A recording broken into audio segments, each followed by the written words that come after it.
There's never been a better time than now to stop what you're doing and tune in to Straight Up, TAB Radio's weekly podcast that will guide you through the difficult journey that is the punt.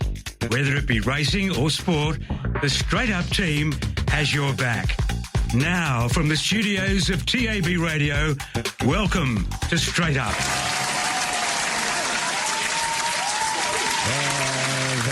Studio audience in today, a big audience in today, and a very good afternoon to you all. G'day, Ros. Good to see you back. Where you been, mate? Hello, Mars. How are MIA you? for a while? Yeah, just, places. Yeah.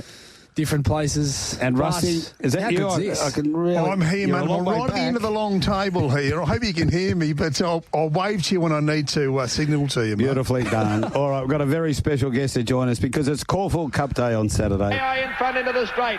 Let a link the Cossack, Prince and Larker get on. They've kicked right away from the others, headed by Trasaro.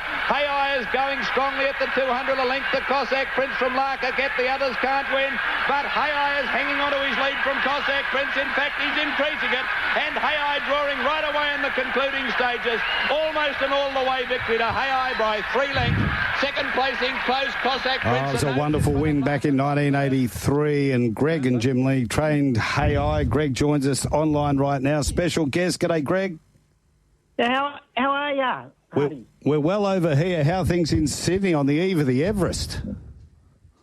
Yeah, good. It's a beautiful day out in Sydney today. Is there a chance of a bit of rain? I heard there could be 8 mil fall tomorrow. Is that right?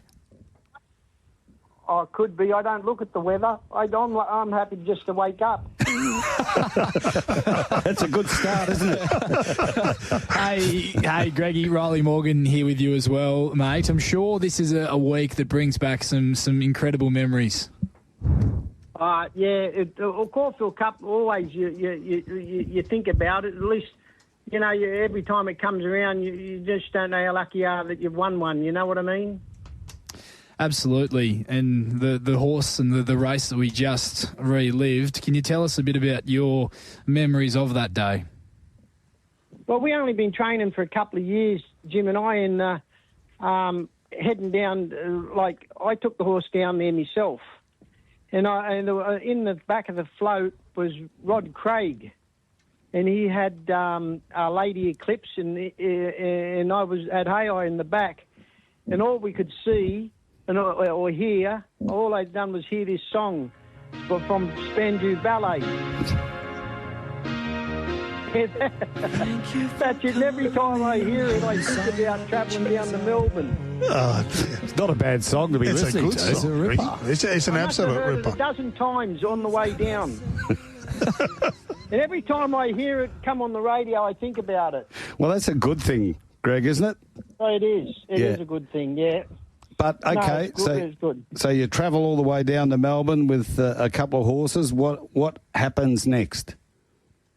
What happens there? Well, he was a great friend of ours, Jeff Murphy. Yep. And he used to stay with us all those years. And when we had AI and we're going down to Melbourne, he put his arms around Jim and I and he said, "This will be a great experience for you." And I said, "Oh, yeah." And so when we got down to Melbourne, went to Caulfield, and I asked Jeff, has he got a horse that can gallop with this horse? He said, "I have. A maiden horse," but he said, "He'll do the job." I said, "That'll be great, Jeff." So he went with the maiden horse, and the maiden horse beat him in the gallop. And one of the reporters said, "Well, he can't win the Caulfield Cup." And Jeff Murphy said, "Well, he'll be having my money." And because he was just a lazy horse, he wouldn't work, you know what I mean? He looked after himself. Mate, the end result that he won. Mate, looking back at it now, the race, the track was just a complete bog. You look just inside the rail there, the amount of water sitting on top of that roadway, and when the ambulance is going along, it's just spraying water everywhere. Did it get to, a heavy 9 or a heavy 10? Where did we get to? I think, I don't think you could have got a heavier track anywhere. Yep. It was just I tell you what, you needed a boat to get from one side to the other. Hey, Greg, how the preparation had gone for the horse leading into the Caulfield Cup and the conditions that were presented to you on the day, how did that affect your confidence levels that he could go out there and perform in that manner in which he did and win it? Look, I always I always knew he could handle the go, and at the finish when he won that, they said he was a wet track. But he was good on both tracks, wet and dry. And when it rained, I thought, well, you know, I didn't know really what to think because Caulfield's a funny track, but I knew he could handle the go. And never Voigt come out. His teeth were nearly falling out of his head. He had the shakes. And he said, "What are you doing?" I'm confident. I said, "Oh, you'll win." I said, "Just lead on him." Yeah. And when he came, well, that's exactly what he done. But he was a strong horse. I tell you, I rode a lot of horses, and I rode for T.J. Smith and that, my brother and I. He was a funny horse. He could do anything. He could really hurt you if he wanted to. But I got over the top of him being a colt, a stallion, and he was as quiet as a lamb at the finish. As you said, the Caulfield Cup, such a special race. But to be fair, I think it's lost its place a little. There was always Melbourne Cup, Caulfield Cup, Cox Plate. They were the big three, weren't they? Then it was the Golden Slipper. It's all changed around a bit, but I know everyone in this room and listening would love to win one. But what are your thoughts? What do you think now about the Caulfield Cup? Has it still got the lustre it once had? Oh, I think it has. I think they're hard races to win because the Caulfield Cup is run by a fast-running stayer. You know what I mean? Yep. And that's what you've got to have, you know. Yep. And anyway, whatever way it goes, the 257,000 when he won it, I was more than happy to get my 10%. Exactly. Let me tell you, I had everyone knocking on the door for money. So you're able to settle and then go again. Hey, Yeah, that's right. hey Greg, Well, when he won the Metropolitan before, that kept the wolf away from the door, and when he won the Caulfield Cup, that put us in front. so you're able to buy another horse and go again. Hey, have you always looked at the Metrop form as a good lead up into the Caulfield since then? I do, and I've always looked at if you still have a look, I always thought the Newcastle Cup form was good too. There you go. You know, Yep. I thought the Newcastle Cup horse can go on to win the Metrop. And Johnny Hawkes, he had the same thing. He had that good horse. I can't remember, but he went the same way, and it went on to win the Melbourne Cup too. I know Railings came out of a Johnny.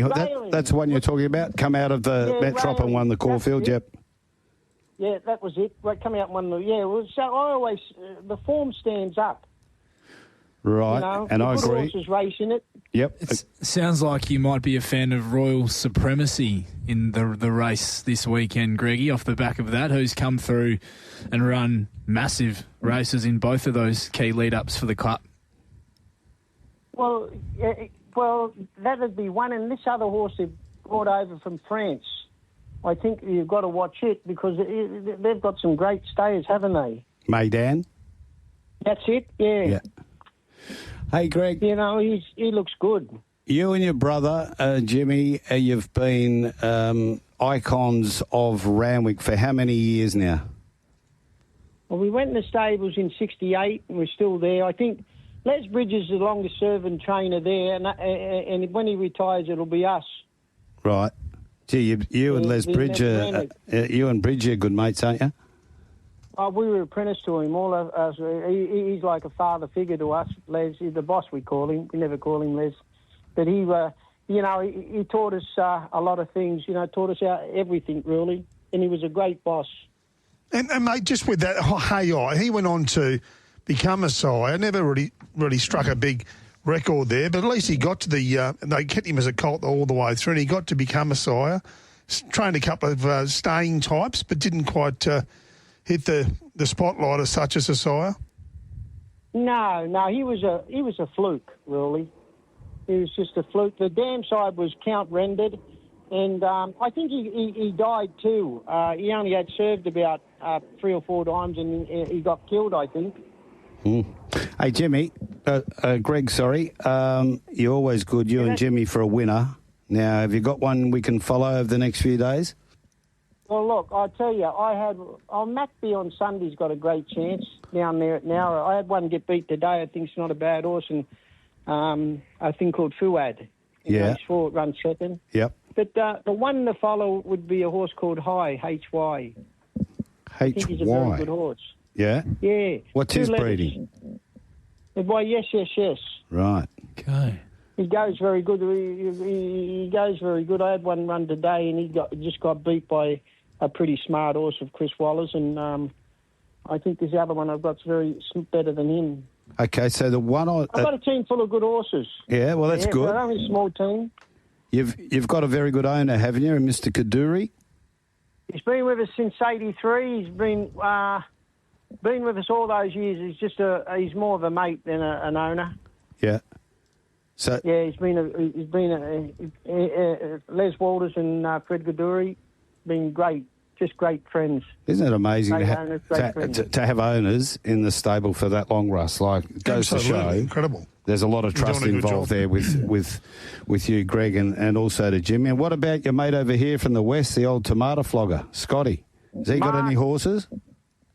Mark's got one. Well, that's his horse I'm tipping. That's why I'm tipping it, because he won't get much of a price now. He won't like that. He likes it. But it'll be winning there. It'll come to the town, city, and win a race. So is that race 5, number 1? Yes, that's it. Kirkuk. No, not that one. That's Kirkup. No, the other one's called Macby.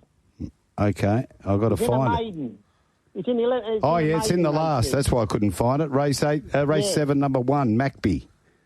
Yeah, he'll be hard to beat. He's going really good. Okay, well, there he is, MLL And he's Scott. honest. Yeah, not like Scotty. You know.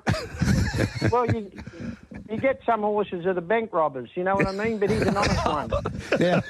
Know a few of those. Now, Greggy, tell us about your team and around you, like that hang out every day at the stables and have a lot of humour down there at Randwick. There's Neville Voigt, who is a great mate, and Jim Cassidy. Grant Cooksby's there with us now. Yeah. He brought a couple over. You always have them all there. Jamie Innes and Neil Payne, they're all around there. You know, they all come in.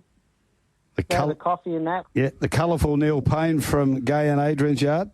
Yeah, I've known Neil ever since he started. He's a great little bloke, Neil. He come over here. Son-in-law rode that horse for us today, Reagan Bayless. He rode that horse for us today, yeah.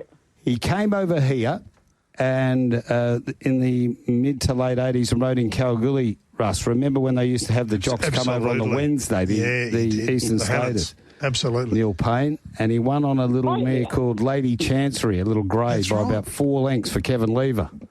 Never forget that. What year was that? I reckon it was What year was that? I reckon it'd be 86. 88? 86. Okay. With a Geez, bit of, I'm pleased I don't owe you two nothing. no. Well, he came over for Gay about 5 years ago, and I was telling him the story, and he said, "Did you back it?" I said, "Yeah," and he put his hand out. Certainly. I should have been a wake-up, shouldn't I, Greg? Yeah. The slings are few and far now. Oh, yeah. No, I know I think the only way you're going to get a sling is when you take the owner out for a drink and you get him full. Mate, what's the buzz like over there, Greg, for Everest Week? It seems to be building nationally as a race. Is there a big buzz locally? Oh, he's done a wonderful job, Peter V'landys. He's getting this race. So, well, you know, it's a big thing. It's a big thing. The clock's ticking for us to get a runner in it, but you never know. All right, Greg, we've got to go to this race at Gatton. Been fantastic catching up with you. I know you've got a lot of friends. Both of you. Yeah, you got a lot of friends over here in the West, Greg, you and Jim and all the team there from Randwick. And good luck at now or on Sunday. Thanks, Greggy. Well, I've got a lot of friends there now until the horse gets beat. If it wins, I'll have plenty. Good on you, Greg. See you later. Thank you. There he is. So good. That's priceless. Characters. I think as custodians of this radio station where we are, it's on us to get as many of these characters while they're still on this planet on and have a chat so people can understand what it was like back then. How's that owner there since 1983? Yeah, he's got plenty. You've got to be doing a lot right exactly to keep it for that long. Welcome to Straight Up. To have your say, send in a text on 0427 789 571. The best texter on today's show will win a $100 voucher to be redeemed at the magnificent Mundaring Hotel, the heart of the hills since 1899. Go to mundaringhotel.com.au. Yes, they'll offer up a $100 voucher to the best texter today. So get them in 0427 789 571. McGinnity's here off a very hot week last week. Hello, McGinnity. Hi, Mart. Good to see you. Hi, Rusty. G'day, guys. Who's this How new are fella? we? It's Rylie Who's Morgan. this new fella? Oh, The guy off the TV, off 7 Racing He's Plus. slummed it back to radio. And he's got the glasses. He's got the 3Ds on there. Beautiful. Hey, tell us about the amount of signature. times I've been told I've got a face for radio, Rusty. Oh, yeah. No, I'm not saying that. join the crowd. I like the glasses, Get in mate. the I queue. really do. I want to seriously? find out about this, seriously. Here we Riles. go. This will be Here good. we No, go. you've got a set play going on where you have your glasses off, and then for that last closing review of the meeting, you pop them back I on. like it. You I don't- like it. You don't miss much. They're teasing You us. don't miss much.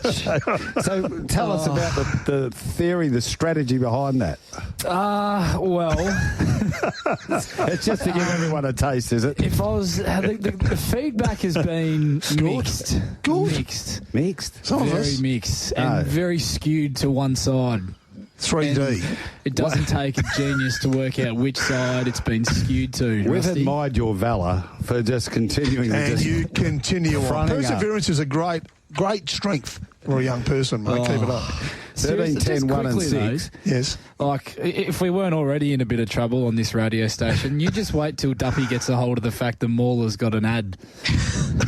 An And a advertisement. very good ad, let me tell Very, you. too. very good. He Got the sounds. He Mitsubishis. almost sounds polished. He is Almost. he's very No, good. I thought it was very good. Very happy with it. And 10 out of 10. The main man, Grant Lillyman's very happy with it, so he's paying the bills, so that's the main thing. This last race, it was an amazing tip here from off-air, of course, from McGinnity, where he said 4 Bears had worked better than the favourite, and it was $108. I don't know how you do this stuff, but anyhow, it's $108.40 and $18.90. Uccelli $5, the Midnight Madness $2.80, Quinella $359.50, Exacta $798.80, the Trifecta $6,243.60. First 4 13 10 1 6 $25,054.10, 4 13 double $203.90, and that quaddie 5 1 4 and 13 $20,587.50, 4 9 14 out, and that is the end of Gatton for today. Your beauty. Pays to get the binoculars out and head down to track work, doesn't yes. it? Absolutely. I mean, you were down there on Saturday, was it, Mark? Yeah. I was there Saturday. Yes, I was just How keeping did an that eye on work out? nifties. Yeah, that's why that statewide was such a big shortener today. I like his get up today. He looks good, doesn't he? Relaxed. Buttons are undone. Oh, the Godfather. Neville. We're doing. The Hall of Famer. Got the Doremus colours on it, so good. Yes. Talking about the next race, very heavily back this horse at Northam. Which one? Arctic Snow. Have a look at there. Stop it, SJ. This is 51 into 650. What's going on here? Happy with the colours. Nothing to do It's with not you. as bad as 9 into 250, Mark. So. and the Doremus colours. Yeah, but aside from that one last week, you nailed the whole program. Yeah, that's 850 into correct. 230. Oh, just, Well, I geez, said is there an aside echo? from Is there that. an echo in the room? There's What's only going one. on, No, mate? you got wrong, wasn't it?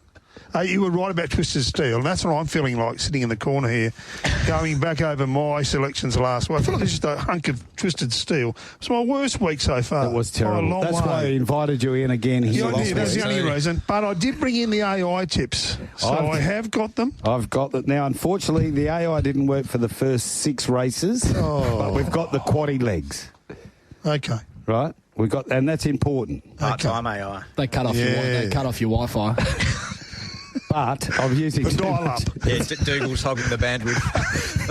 using too much bandwidth. Dougal chewed through the cord. We have got the Eastern States features covered though on They're AI. huge. Deep faking our way right the way through the East Coast. Talking about deep fakes, the rumours last weekend, K Ying rising. Oh, were you behind that? No, They reckon I thought it was the got out AI. to I was going to $3. ask you, was it the AI? They reckon it got out to $3 It did, got out to before they said $3. no more. That's Well, enough. when I've looked up, I opened my phone and Gareth Hall had tweeted from his actual account that it was all over. It was scratched. Before that got quickly deleted. Very quickly. Careful. Unsend. So I've told all my group chats. I said, well, K-Ying Rising's out of the Everest. And he's one of the best judges too. Yeah, oh, without doubt. Do we So, think he yeah. was following Wayne Carey's sort of Twitter MO. Just maybe having 15 and then getting on there and just launching some stuff. Well, there's plenty of rumours flying around, that's for sure. There was. Too many. Plenty. Too many about the Everest. Okay, last week, though, was a wonderful, wonderful day's racing. That track played amazing. Perfect. Yeah, 10 out of they 10. could win. You not happy with the track? Oh, no, very Okay. I happy. thought it was perfect. Yeah, perfect. Outstanding. Yep. Outstanding. So Brock Neeling will be joining us straight after this event from Northern.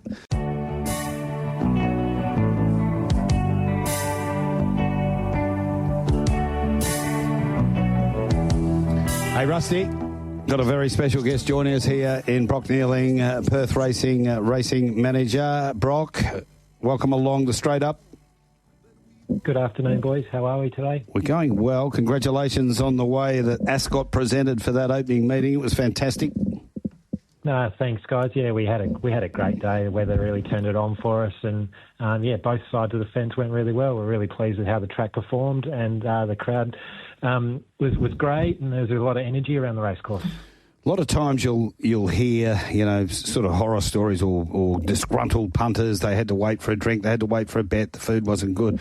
I've heard none of that. Obviously, I wasn't out there on Saturday, but I've heard none of it. And Rusty said, I checked with him before this conversation, Big Russell was telling us that everything went smoothly from the hospitality side as well. Yeah, no, we did. We had a great day. The feedback's been hugely positive. And probably the lack of phone calls from us on a Sunday morning into Sunday afternoon was a really good measure as well. That we had a nice quiet day, and we're looking for a similar effort from the team this Saturday. Now, Brock, the only thing that I found for the day was a few people got caught out with the early start. A few were unawares that we were racing from midday, so I think that's something for people to probably sell a bit harder. And some got caught out with the 10 a.m. There was a trial of opening the gates at 10 a.m. and there was quite a few numbers at the gates. Are we going to continue with that 10 a.m. trial for the gates opening for the public? Yeah, we are. It's probably just the cost of opening a full race course the size of Ascot, and as we always have a few patrons and members like to get in a bit earlier for those. A couple of early races it was Caulfield on Saturday, and so they might have missed out on a race or two, but it's just purely down to the cost, and we'll continue to monitor it. And actually, if you do look at it, you have a lot of other race courses. Obviously, being on the west coast, we are feeding into those eastern states clubs, but those Eastern Staters usually open an hour before the first. Obviously, they don't have to wait for anyone else. But, we'll continue to monitor it. But, it's just the cost of opening a race course of the Ascot size that early. So it will continue on for 10 o'clock. Yep. Mate, by about race 3 or 4, there was a really, really good crowd in. The people just kept turning up. All the areas seemed generated. All the areas seemed very well patronised. And there, as you say, there was a real buzz about Ascot that only Ascot brings to racing. Yeah, no, definitely, and to hear the roar of the crowd, when they turn for home, is something where you probably don't get quite that atmosphere at Belmont. And I took a few patrons out to the barriers, and when you look back over to the grandstand and the horses are coming down the home straight, and you hear that roar of the crowd, we're really pleased to get in 5,000 on opening day, which was a bit more than what we expected, and everything went smoothly, like you said. So we got Sporting Legends Day this Saturday, so everyone can come along and see some of the old greats and some of the new ones coming through. So that'll be in the bookies area, and everyone will be able to get a selfie and an autograph from those guys between races 2 and 3 and 3 and 4. Oh, that's fantastic. So weather forecast, shower or 2, up to 3 mil. Now the wind, northwesterly 20 to 30, tending westerly 25 to 40 during the morning, and then decreasing to 15 to 20 during the evening. So it's a bit of a mixed bag. What are you expecting? Yeah, I think probably if it is a true westerly, it's one, and particularly starting with that northwesterly and swinging straight westerly, it's something for the punters to really keep an eye on. They might be looking for that bit of cover down the back straight and into the home turn, because they will be facing a pretty strong breeze. That generally we really like the southwesterly. That's sort of a head-on breeze down the home straight. But if it is that strong 40 km/h genuine westerly, northwesterly, they will be facing it down the side, particularly coming from that 1,200 metre start down that long back straight. So definitely one to keep an eye on. You might have a few looking for a bit of cover that may not have on a normal day at Ascot. Rail out to 3 metres from True. Yeah, just covering that wear and tear. It's pretty similar rail plan to what we had last year. We were out at 12 metres yesterday, and we're really pleased with how it bounced back after Saturday as well. So very minimal marking down from that first race meeting, and we'll just cover that bit of wear and tear on the corner going out to the 3 metres, and we'll continue to do that over the next 3 or 4 weeks and continually push it out and then back in for the start of the Pinnacles. And great field numbers right across the day over the 10 races, Brock. The biggest would be, 12, I think, starters, but they're all between 10 and 12 starters right across the day. Yeah, no, really even spread again. So that's it's a great punting card. There's a few favourites in there that be one to look at. I think we saw Super Smink. We've been keeping a close eye on him, and he's been looking really well. So he might be one for the punters to keep an eye on early on in his prep. And potentially Pike's picked a good one in the last again. So it might be the two to keep an eye on later on in the card. Okay, Brock. Always great to start straight up with you each Saturday. All the best out there on Saturday for Eurythmic and R.S. Crawford Stakes Day. Perfect. Thanks, guys. Well done, Brock. GM Racing for Perth Racing. There is Brock Neeling. Breaking news here, and pardon the pun, but indefinite delay at Northern. Barrier attendant being taken to hospital with a serious leg injury. It's all Mac's been told at this stage, and we'll keep an ear down the line as to any other further developments with that. So indefinite delay at Northern. So that gives us a chance to maybe address a couple of those texts early from the Mundaring Hotel. We can, Marty. Yes. Men, fair play to Brad last week on Twisted Steel. Too good for us, albeit I will be recouping that back on Jazz Session this week. Very generous pricing this morning. I'm also back with my lays. Race 7, Black Aura. Race 10, Eccentric Nature. Both unders, query position in run, weight swings, and I think both should be queried stepping out in distance. If only I tried this hard to get a woman to lay in bed with me. That's from Jeff of Lathlane. Jesus, Jeff. Snuck that one through. The full Rat Pack is back, assembled for Straight Up this week. And don't discount Pygmalion in race 2 at decent odds. Never runs a bad race. Plenty of upside after breaking maiden status. Barrier may be the only concern. I'm just hoping that Rylie doesn't tip it on top and put the kiss of death on it. It's from Greg L. I think there was a winner today at Northern that had Pygmalion form, didn't it? Yeah, Salty Miss. Yeah? Franked it. Yeah, Salty. There we go. Big Fergo from Boschwood. He says, g'day lads, quick question is concerned with the case of possible mistaken identity causing a disruption to this week's Ascot event. Has Big John been boshed by them confusing him with Hutchie? Oh, that's a nasty blow. Who picks the... Oh, that's a footy question. We might leave that one for the morning, boys. Good afternoon, champions. Was glad to see Wesley Cameron taken off the top rung of outrageous tweeter or tweet of the year for a weekend after Gareth's carrying slip-up last Sunday. Jeez, the boys are coming hard early. Moonwalker, my best of the day on Saturday. They won't be getting these through in a month. Don't worry about that. Moonwalker, my best of the day on Saturday. Looks a progressive type. You'll like this one, Bradley. Afternoon, lads. Game is gone. What do we think of Rope the Min's chances this week? Should be $1.70 and think it would beat Car Ying Rising. That's from Gibbo. So Gibbo's pretty keen on Rope the Min in the R.S. Crawford. And one of our texters is also very happy. No paper cups for pints at Ascot last weekend. Big win. Good on him. That is a good win. Yeah. Oh, massive win. Right, race number 1. Let's start on this monumental card with a monumental tipping team. The Tap Touch West Speed Platinum Handicap, Climb on Top, 7 to 650. Saturday Sesh, 440, 480, 460. Gold Maker, 5 to 330. For Why Me, 850 out to $17. 5 Frappuccinos, 41 to 26. 6 Swansea, 5 out to 8. 7 He's Archie, 13 to 15. 8 is Rainline, 484.40, and 9 Bell Journey out to $16. Local sharp money gold maker, 500 at the $5. Rainline, 500 at the 460. Saturday Sesh, 400 at the 460. Climb on top, 300 at the 650 and 200 at the $7. More Saturday Sesh money, more gold maker money. Actually turning into a nice little betting race. Yes, that's what we want. Marts Maps, Speed Maps. We've got Frappuccino and Swansea going forward. Any additions? Saturday Sesh. Saturday Sesh. Probably boxing behind the leader. Yep. From Barrier 1? Yep. Yeah.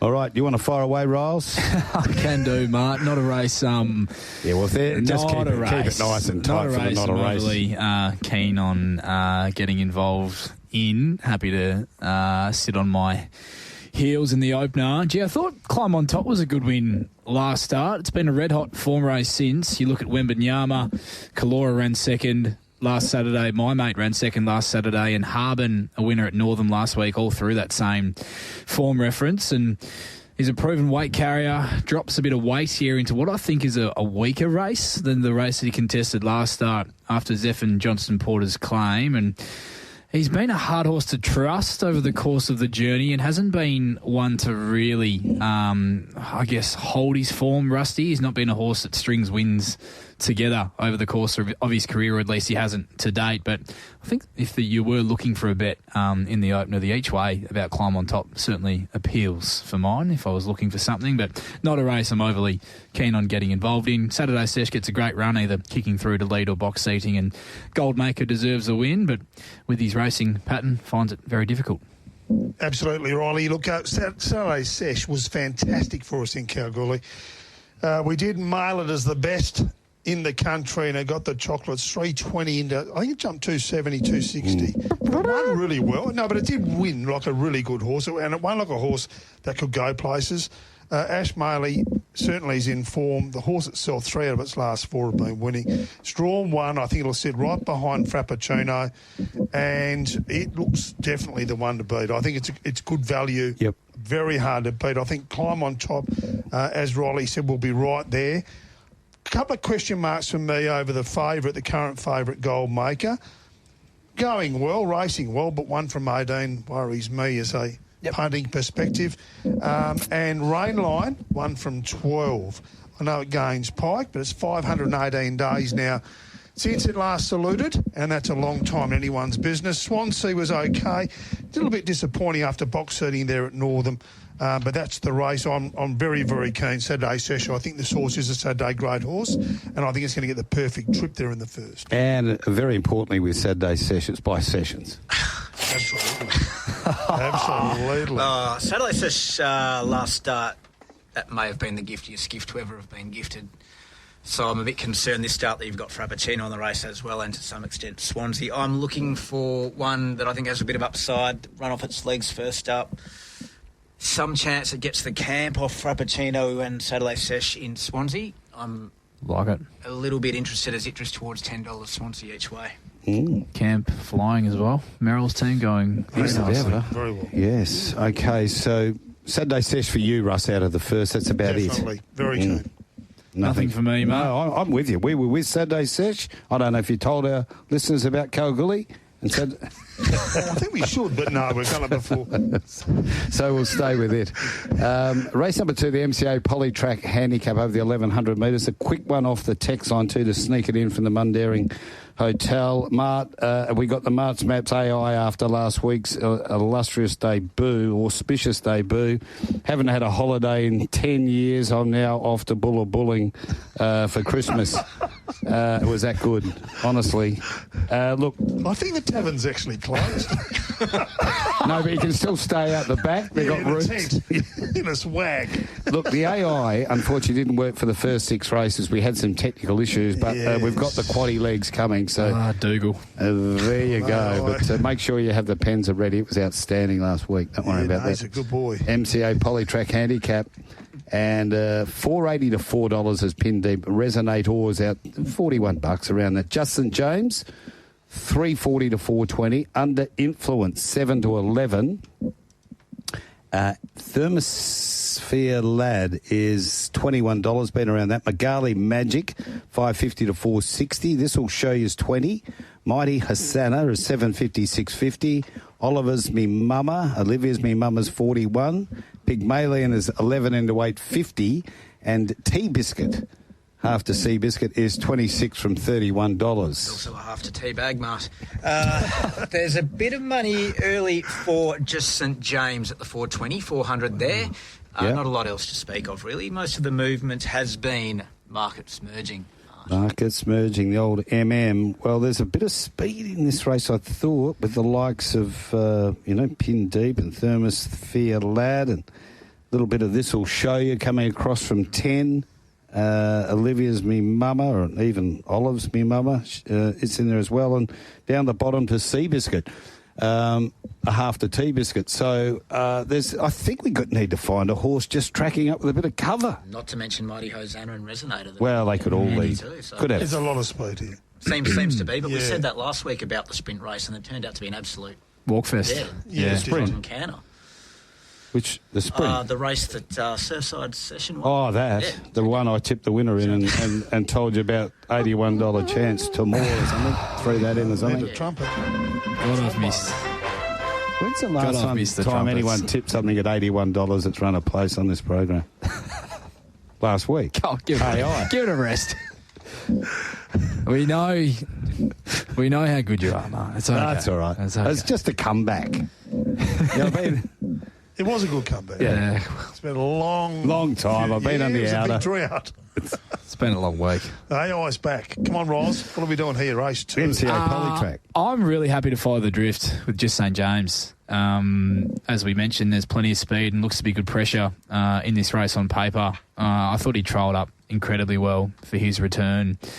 Essentially alongside Elite Bow, who couldn't have won much more impressively at Ascot there yesterday. You go back and watch his fresh run. Last campaign, he was a moral beaten at Northam off a similarly good trial, and some of his performances last campaign I think would be easily good enough to be winning this race. So at the price, I think you're getting a really backable price at that sort of 440, 420 region with just St James. I've got respect for Mighty Hosanna. I know the Taylors have got a good opinion of her. Goes well fresh, should be able to blend across and into a nice enough spot, and trialled up alongside Rosterslav, who ran a bottler in that Max Simmons, and Pin Deep ran them ragged at Northern last start, but 61 he's getting up there at the weights and looks to be a lot more pressure here, and just doesn't seem to be the same horse at Ascot as he is at Northern. He loves it in the Avon Valley. So just St James at $4.20 with Tab Touch at the moment. I think that's a nice bet to kick off the day. Okay, I think you've covered the race really well. The only one you miss is Magali Magic, which is probably the way I'd be going in the race. Draw 1, I think it's going to get the sit right behind the leaders. There's going to be really genuine speed here. Pin Deep will go forward. Mighty Hosanna from 7, I think it'll come across and probably sit in the breeze. But you have got other speed there. Resonator drawn well. And, of course, down the bottom, Tea Biscuit. Pygmalion, that run was certainly frank today. We saw him miss waltzing in there at Northern, but it's coming out of maiden grade. Just St James, it's been good, fresh, nice trial, very, very soft trial there behind Elite Bow. I'm just a little bit concerned about the barrier and where it's going to get to in the run. It may do a little bit more work than expected. So I'm happy to go Lucy Fiore, Magali Magic on the each-way basis in the second. You said the Taylors have a big opinion of Mighty Hosanna? They seem to, yeah. Lockie has always said all the way through the journey that they think she's a nice mare. So they had a big opinion of Lockie once too. Just St James will get me at the mid $4 mark. I think it's the right sort of setup for just St James to be winning this race. Okay, so 2 for just St James and 1 for Magali Magic in race number 2. That is fantastic work for the Mundaring Hotel. Welcome to Straight Up. To have your say, send in a text on 0427 789 571. The best texter on today's show will win a $100 voucher to be redeemed at the magnificent Mundaring Hotel, the heart of the hills since 1899. Go to mundaringhotel.com.au. Before we have a look at race number 3, Northam is still in an indefinite delay stage, I think, from that text line. There's a rumour going around that someone stole your glasses, Rylie. Let me know if this is true, and I will find them. I have contacts. I can confirm. Rusty can also vouch for me that they're on. They're back. They're on, and they look fantastic. You did leave them on a plane one day, though, didn't you? I did, yes. Yeah. On purpose. How did you I go had back? bullets firing at me from absolutely everywhere, and I would manage to get back on the plane and found them. Wow. So they're back. Very good, mate. Terrific. Hey, there's a bit going on with your little $29 spectacle. My granny has the exact same hair, Mark. There's $29 job. Fair dinkum. That would have been 29 pence. I reckon they're the same colour even. Terrific to have Gav from Golden Bay with us as well. He Golden says Bay, Gav. Lady Shenandoah will win the Everest. Thank you Back to very her much. track. Walla will have her right. So Yes, Lady I'm with you. Shenandoah. That's an AI tip. Glenroy Chaff Plate. Hey, we've covered all the Eastern, so don't leave too early today because we've got all those Eastern Staters covered. On the AI. Yes. Beautiful. Before I ran out of bandwidth. Anyone that agrees with Mart, their tip's been AI generated. One Fiery Sparks, 21. This is the Glenroy Chaff. Terrific race, 1400. 2 split the G's. Yeah, 290. Psalm Time Lucky, 850. Holler Nuff. 550. Did hit 650. Rubens Ceiling is 16 into 11. Number 6 is October Rocks, 21. 7 Ole Grande, 51. 8 is Moonwalk into 310. 9 is Solar Crest at 21. And 10 Corso Venezia is $91. A bit of money out wide each way at Fury Spark there. A couple of hundred at the $18. Champion. October Rocks, 300 at the $18. Double champion. Apart from that, there's not a lot else to report. Rubens Calling coming across the lead. Rubens Ceiling. That big move, by the way, 16 to 11. Market's merging because we haven't seen much money for it. No. Is that your thoughts? Ole Grande, Rubens Ceiling look the two main speed influences for mine, Mart. I agree. Yeah, okay. Why don't you fire away, Rusty? All right, good race this again. Split the G. I thought it was disappointing last week, but when you go back and watch... you're harsh. Hang on. But when you go back and watch the... on face value, I thought, hang on, this is not a good run. Then you go back and watch the replay. It was enormous. It was an absolutely enormous run. See why it's $2.90, and it is clearly the horse to beat. Moonwalk definitely looks a Saturday grade. The team's flying. The win at Northern was excellent. And he sort of came from behind them, 3 back on the rail, got out, move around almost the entire field and got the chocolates. But the one I like one at a really good price, talking about getting one up at $21 or maybe $26. Solar Crest for Tony Triscari. It's a maiden. It's a change of jockey to Sean O'Donnell. The run, it ran 7th behind Fiery Spark when it won its 2-year-old Saturday grade at Bunbury. But the run when it resumed at Kalgoorlie, it looked very green. It was slow out. It got well back. The last 100 metres was excellent. And with Sean O'Donnell going on, I think the 1400 is going to be ideal for this horse. I did see it was scratched from today, where it was a really good chance in that race today to take on the $80,000 stake on a Saturday. And I think you could do a lot worse than it. It's certainly better than that price. $21 I think is excellent value, and I think it's an each way bet at that price. And Testaferro form, I reckon, will be pretty strong. It might be a very nice horse. Well, it's 1-2 from 2. Yeah. It's 1-2 from 2. It's one of a number of horses that I thought scratched from very winnable races this week to head to alternative options on the weekend. There's been a few of them, and we'll get to a few more of them a bit later on the program. For a tip, I'll go with Moonwalk. I found it really difficult to split the top 2 in the market, and thought a lot of this race would come down to tactics and who would get the right sort of a run throughout. Moonwalk was a touch slow out of the barriers at Northern, but 1,000 metres was always going to be a bit short of her best, and was still able to reel them in pretty comfortably off the back of a stylish trial. She bumped into some nice ones in her debut preparation as well, and looks a horse that was always going to get out over a bit of ground, and And just like the fact that she gets in on the minimum, the 54 kilos as well, Pike rides from a good draw, and just hoping that she can utilise that barrier and sit in the first half of the field in running with a bit of a cleaner getaway this time around. I think she's more than capable. Split the G, huge run in review last week. Seemingly, we know she's got tactical speed, Brad, but seemingly thriving on being ridden very neutral out of the barriers. So I did think there was a chance, or more than likely, that she is three-back defence, which you do always need a little bit of luck to find the right splits from that position. So I struggled to split the pair. I'm very respecting of Split the G and what she's done at her previous couple of runs, but I've just been taken by what Moonwalk's done in her career to date. I think she looks a really nice filly, so not a bet for me at the price, but Moonwalk would be my on-topper in this race. Rusty, are you betting? Yeah, each way, Solar Crest. Solar Crest. I'm with Zachy off the text line, whose best of the day is Moonwalk, so I'm with you, Zach.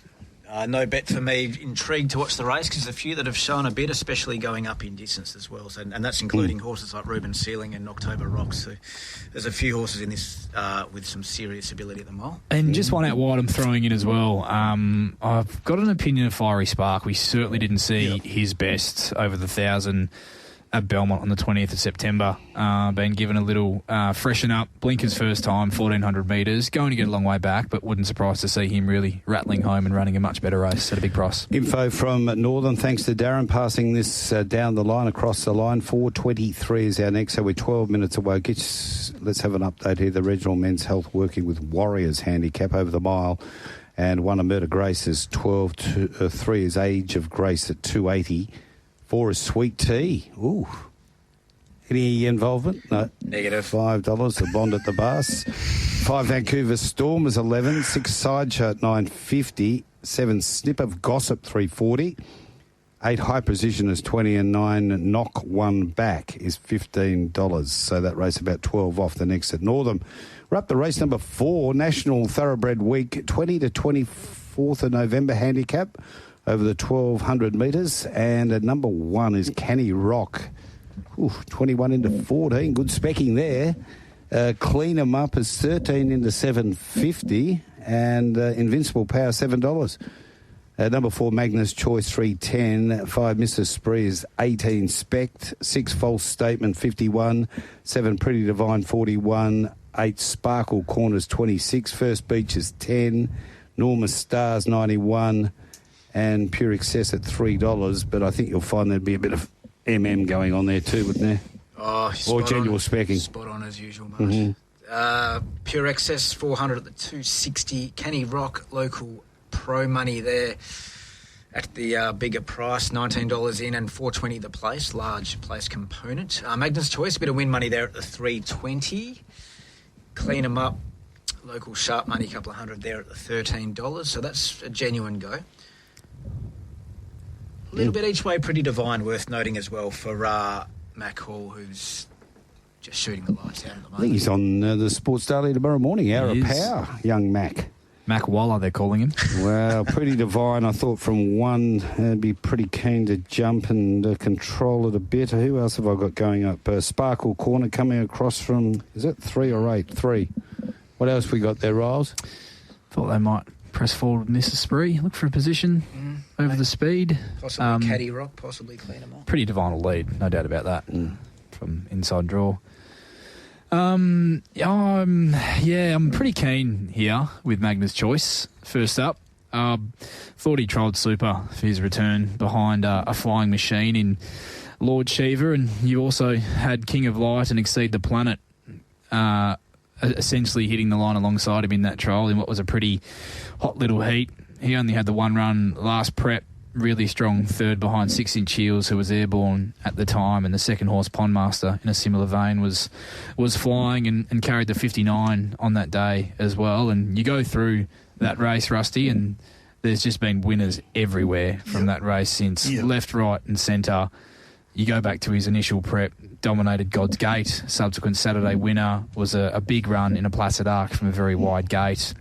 The map looks the only slight concern for mine. A touch sticky, but I think if Stevie Parnham can overcome it, that he can make a winning return in what's a pretty thin graduation, I think. I've got a lot of respect for Pure Excess. She gives the impression she could be a filly that could, despite the fact that she's eligible for maiden company, that could break her maiden in a graduation. Not usually my go-to setup, but she does look like she's very sharp. Her 2 runs in her debut prep were terrific over the 1,000 metres and raced like a horse who wants a bit further, so I like the fact they're kicking her off at 12. Trial was sharp, but the knock I maybe have, not really a knock, more just a query, is that the time was okay, and the opposition was also, I don't think there was a lot in that trial, so that's maybe my knock on that. So it might have visually looked a bit better than it was, and I'm going to be very intrigued to see what the market does with her. Brad? Was that the siren? He's rubbing us up with a siren now. Gee, Rylie.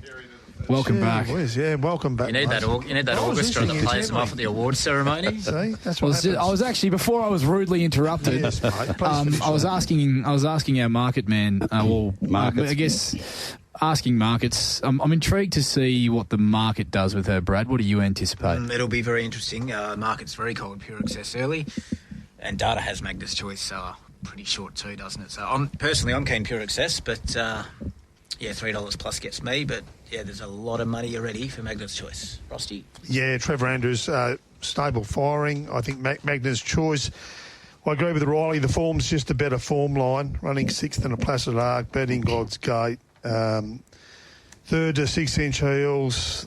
The trial was okay, but I just think this horse, on class alone, will be the one to beat. I can't be tipping anyone into a maiden going into a 60 plus. Obviously, Daniel Morton's got a good regard for this filly, and obviously Lucy Fiore's grabbed the ride. Pikey's gone the other way. He's gone Invincible Power, so he's hopped off the filly. Maybe would that be weight? Why would he have hopped off that filly? Maybe the 54 at this stage of the year.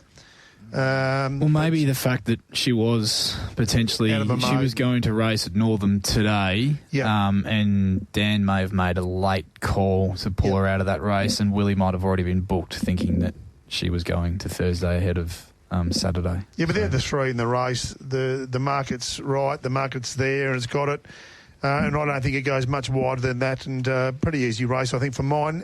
Not a strong lot, but if you're going just on class, I'm heading the same way as you, Riles. I'm Magnus Choice. Anything in the book there for you, Big Eddie? Pure Excess. Pikey's riding something else at 54, so that won't be the reason. So, okay. Right. So Pure Excess for you? Yeah. You've been very on top of your game over the last few. I think the return to Ascot's brought the best out in you, hasn't it? I just love having 4 blokes in a small room. Can I just say, I did see him out there. He came up to the members area. And if there was a Fashions on the field last week... Oh, he's a fashionista. He would have won. Yeah, there's no doubt about that. The apricot matching ensemble with the nice dark blue suit. Slacks. Mate, would have been... Was it a 3-piecer? No, 2. Just wait till he gets the 3-piecer out. He was a certainty. I had him at about $1.90 if there was a Fashions of the field. There wasn't one last week, but I'll be keeping that outfit. It's a beauty. Magnificent work. So just round it up for race number 4 into the book. Section, isn't it, Rusty? Magnus Choice in the book for me. Magnus, and unfortunately, they don't let me up in the members. That's a good thing. Yeah. Magnus Choice, mate. You have to wear collared glasses up. That can make your hands clap.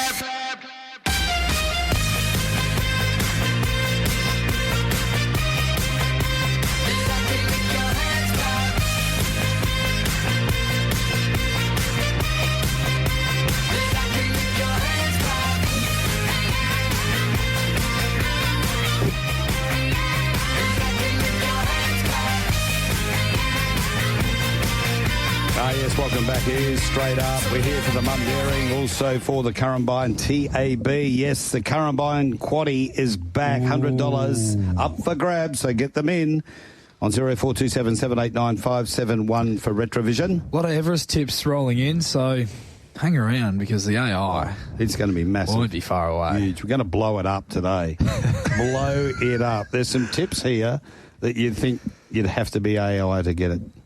honestly. I've got the AI from last week. We must have another review of that later. No, we should. Review it. Well, the first one was cute as can be. Yeah. Went all right. Ran third, didn't it? Yeah, it did. Second one Bradley's was, taking you've stopped us now. He's taking the speakers off. Doesn't want to get involved. What else do we got there for Mundaring? Hang on, one sec. Here's Darren. 4:53.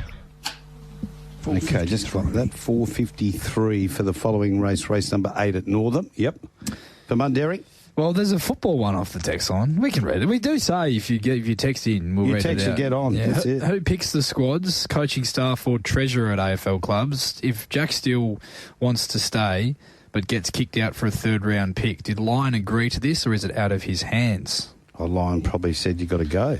I think the writing was on the wall when he made him the sub a few weeks consecutively this year as captain. So Lyon has taken over as the football manager at the moment because was it Dale missing or something? He's gone missing. Moved on. Well, it says to me that Ross Lyon has said, I'm going to be here for a good time, not a long time. We're going all out my way or the highway for the next three or so years, and we're going to have a proper crack at breaking the duck and winning a premiership, and then if we haven't done it by then, I'm out and Enright can take over. Yeah. And he only just missed it, Freo, but what happened that next 3 years?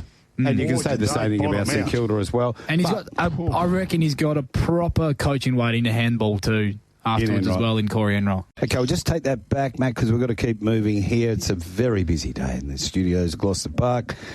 TABradio going statewide, by the way, and talking about statewide, racing at Leinster on Saturday, and this could be a new segment we'll start and run it for a couple of weeks called Rusty's Rant. Couple of weeks, if that. No, look, I'm just in shock. I printed off the Leinster form. Yeah. 9:26 a.m. start, is it? Yeah. Is it at what? Breakfast beers. There it is. Is it really that hot? Spoke to Peter Craig, our man Peter Craig. We met Peter up on the Goldfields. And they've copped a 39er. Okay. So will the jet arrive before the meeting gets underway? I'd say that. They've got 2 jets going up. Yeah, I know. So they've got an overnighter.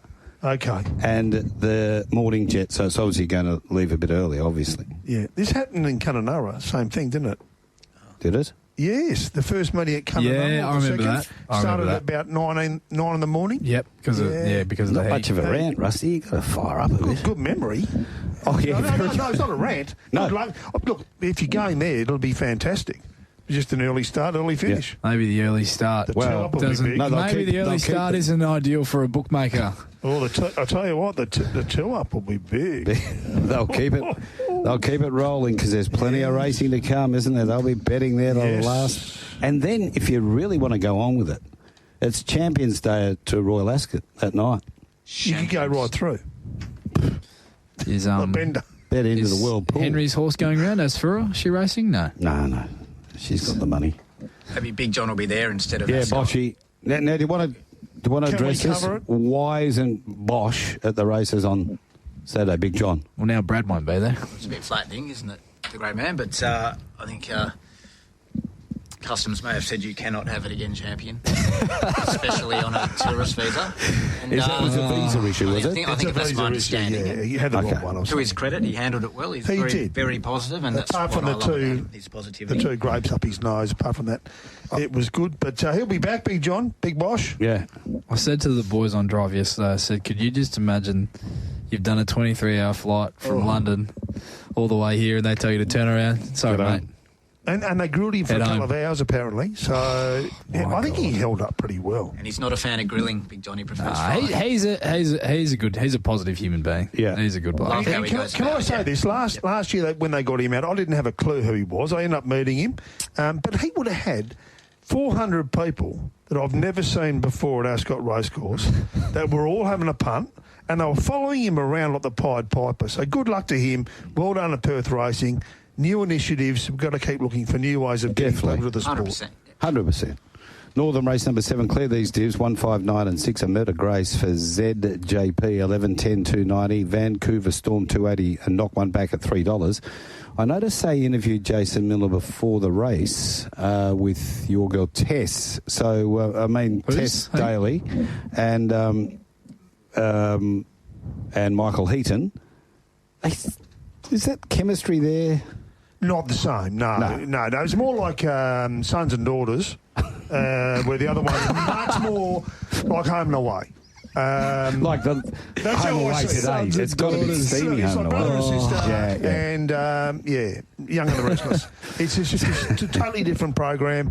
Look, it still comes across great. Brilliant. Very, very good. And they're finding winners because they've found Jason that's paid $11. She's finding the right people to interview pre-race. 37.7 in Quinella, Exacta 154.60, the trifecta 779.90, and the first four 1596, 4,786.30, 10 and 1, 361.70. Number 2 out. I reckon Cookie's just about ready to fire one in any minute now. He would have had enough of this. His usual set revolves around absolute rubbish.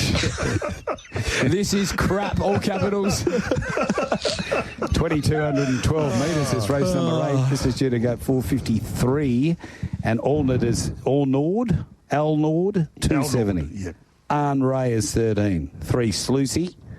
Tell you what, it wasn't bad in Cal in the first race on Cut Day Sluice Box, $7. 8 L Unique at $4.60. 5 is Et Tu Brute, $9. 6 Big Swoop, 17. 7 Salary Man, $6. 8 is Cressy, 31. 9 Carl Stad at 41, and 10 Latham's Wish at $16. Now, I've got a couple of texts in, Mark, just quickly. The last race at Northam today is going to be as scheduled at 5:22 p.m. Perfect. Those travelling to Leinster on Saturday, the flight out now is at 6 a.m. You must be at the airport by 5 a.m. Brutal. It's a 6 a.m. depart from the airport. So just check back with whoever you're flying I think with. it's Skippers, isn't it? Is it? Just check. Look, I shouldn't have said that. Yeah. Just go and check. 6 a.m. Is the departure ETA to head off to Leinster on Saturday morning. Wow. You'd want to behave on the Friday night. Good info to have, though. Or just straight swim through. Right. And do it. I've got a runner in the next tier at Northern, by the way. Oh, Latham's is yours. Latham's. Any chance? Good luck. You'd be wishing. Sneaky. Right. Good stuff. Sneaky. Good luck, Ross. On to race 5, the Jade Canane Handicap. And this is over that famous Ascot mile. Start time 2:39. When you get the mile starts at Ascot, doesn't the cob just raise a decibel? He just loves that famous Ascot mile. 1 Excel Train is $3.92. Profit and Power is 7 from $8.50. 3 Rocking Society is 9 into 6. 4 Ginger Green is 14. 5 We Are Chew is 11. 6 Kisses from Kelly is 18. You what? 7 Other One Sun is 11 into 9. 8 Cold Shizzle 13. 9 Little Silvers 15. And Odenarka 6 into $4.60. 400 Odenarka at the $5. 300 Ginger Green at $14. Another couple of hundred at the $13. Profit and Power, 300 there at the 7. Rocking Society, there's a bit of money here, 300 at the 9, 300 at the 650. Couple more hundred there at the 9. Odenarka, plenty of rank and file money starting to pop in there. And Other One Sun, local pro money at the $11. Bit of speed. Excel Train from 1. Profit and Power from 5. And coming across as Little Silver from 9. What else you got? Where Are Chew? That's about it. Kicking up. With what you said, Marty. Yeah, thanks, mate. Thanks. Yep. It's reassuring. I feel Seeing you well, mate. a lot more relaxed when I get the nod off you. Right, I think, Rusty, you need to go first because I want to use the siren on you. Very different race. This is the Cystic Fibrosis Jade Canane Handicap. And if you're out there, there will be rattling tins out there on Saturday. If you see the tins, put some money in. Don't forget too, Russ, I need to jump in, the Walk for Epilepsy tomorrow. Yes. And any donations online will be doubled Matched to up. 112,000. Beautiful. So let's Walk for Epilepsy on Friday. Absolutely. Good race again. A very hard race to get your head around for mine. I liked Ginger Green a bit. I think Profit and Power loves the dry, loves Ascot and loves a mile. I probably will be settling that way. Will it lead Excel Train? I think yes. I think Excel Train will take the sit. And if it finds the front, its stats at Ascot are much, much better than Belmont. 6 starts at the track for a couple of wins, a second and 3 thirds. And track and distance, 2 starts for a win and a third. Good price. You're getting each way $7. Chanel Cooper should just roll this across to the lead. Excellent Train be sitting behind it as we thought. Other one, Sun, not as well weighted here as you'd expect. Meets Ginger Green 5 kilos worse for their last run. I know it did finish a long way behind it as well. So I know it's pro money, and I know the horse is getting back to Ascot where it does race well. 4 starts, 2 wins and 2 seconds. One start of the track and distance for a win. I'm just worried about that weight swing there towards Ginger Green. Rocking Society, very, very nice horse. I don't know if a mile's too short first up, but it's 2 trials fit with Lucy Fiore drawn 3, and that's a wrap for me. I'm going Profit and Power on the siren. Well, there you have it. Profit and Power on the book. I'm glad I wasn't the only one. He's very fair. He's mean, but fair. I think this is one of the best betting races of the day. I love this race. I've backed a couple. I think Profit and Power is perhaps a mix of underdone first up and Chanel just going a bit too slow. He's not a horse where if you let him stay with you and get along at really moderate fractions, he's not a horse that can pick up and sprint and outsprint some sharper ones. So I think he's a lot better than his first up run. And I think the same as you, Rusty. I anticipate that with the 60 kilos, perhaps a bit of a query at 1,600 metres, Excellent Train will be happy to take a drop in behind if Profit and Power shows some intent to lead. So I do think that he can find the front. And I think at his top, he's a tougher horse and gets a 3 kilo pull at the weights after Chanel's claim. So I'm happy to be with Profit and Power as the main result in the race, and I'm also having something on Rocking Society first up as well, who should be able to lob in the trailing position in running. I love the way in which he trialled and ran second to Pondmaster at 1,650 metres.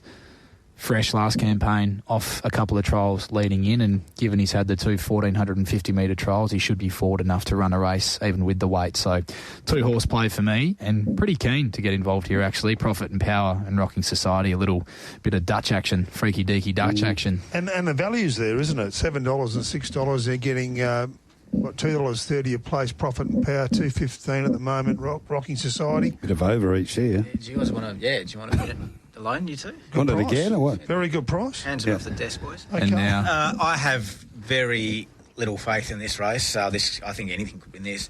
I wanted to back Cold Shizzle. I'm very concerned about the mile, but I think the firmer decks, etc.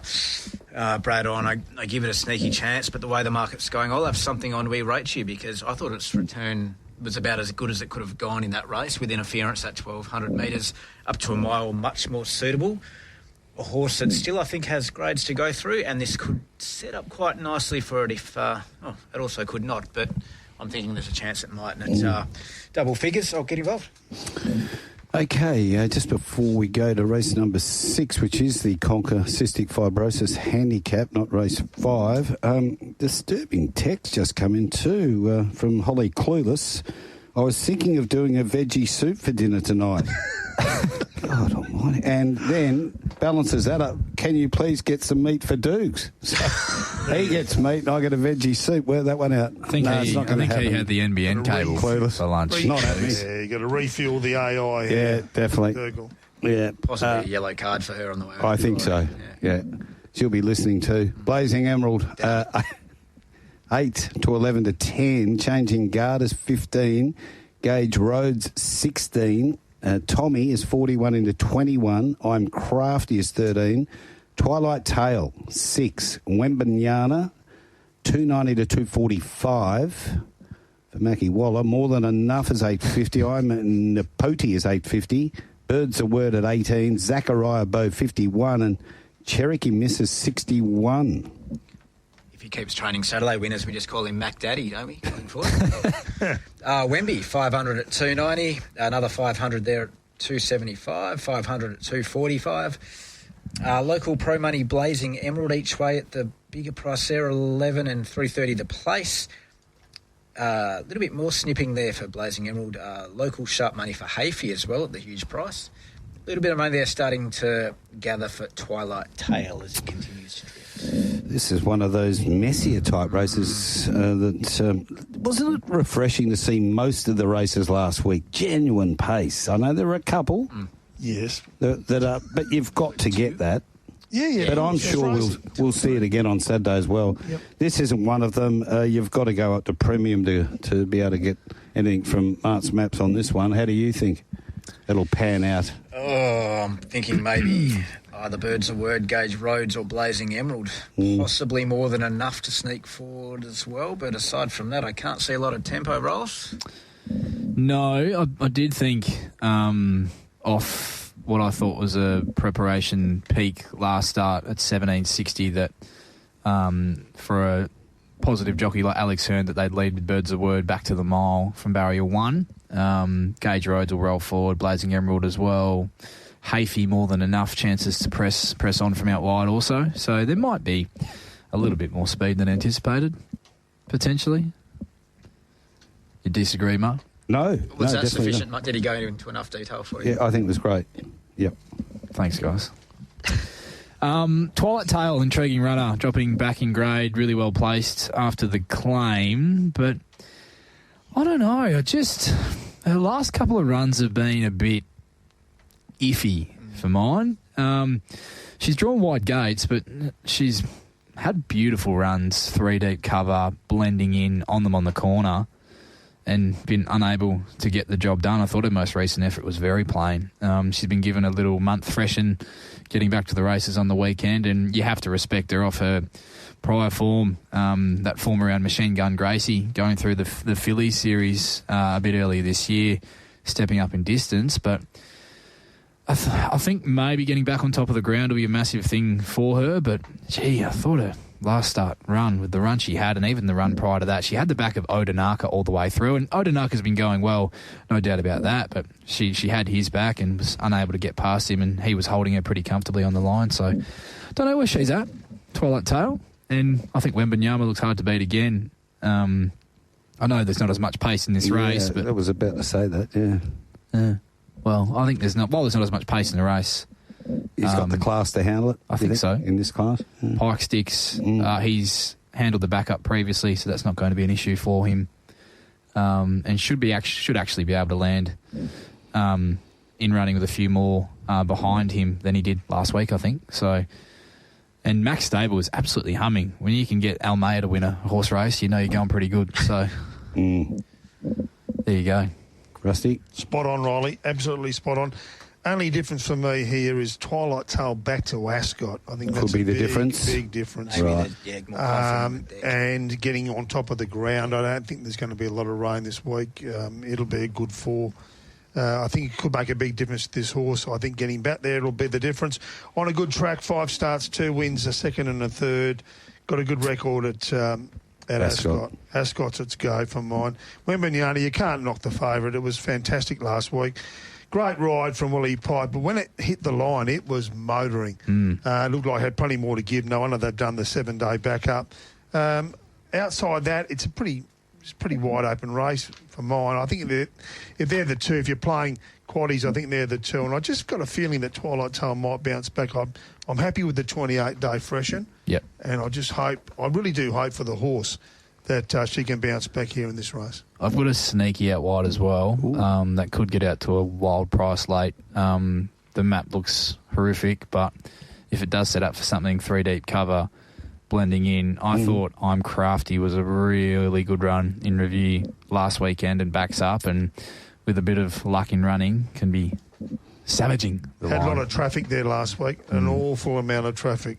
Crafty, and I've certainly got it 3rd pick. In a muddling race too, and hit the line well. Wembanyama, full of respect, but tough to take 250 if you took 550 last week. Yeah, which we selected. So, looking a bit wider, Blazing Emerald each way, complete for give last week, ready to go, and a little sneaky on the Pote as well. So I'm just going with the stablemate of I'm Crafty, so I think it might map okay. 15 minutes away from 5 o'clock. Of course, we're here today for the Mundaring Hotel. Welcome to Straight Up. To have your say, send in a text on 0427 789 571. The best texter on today's show will win a $100 voucher to be redeemed at the magnificent Mundaring Hotel, the heart of the hills, since 1899. Go to mundaringhotel.com.au. Yes, and of course we're here for the Currumbine TAB 1244 in Marmion Avenue, Currumbine. Go and see Jazz, a hard-working team there. We will be back with the Perth Quaddie Legs after this.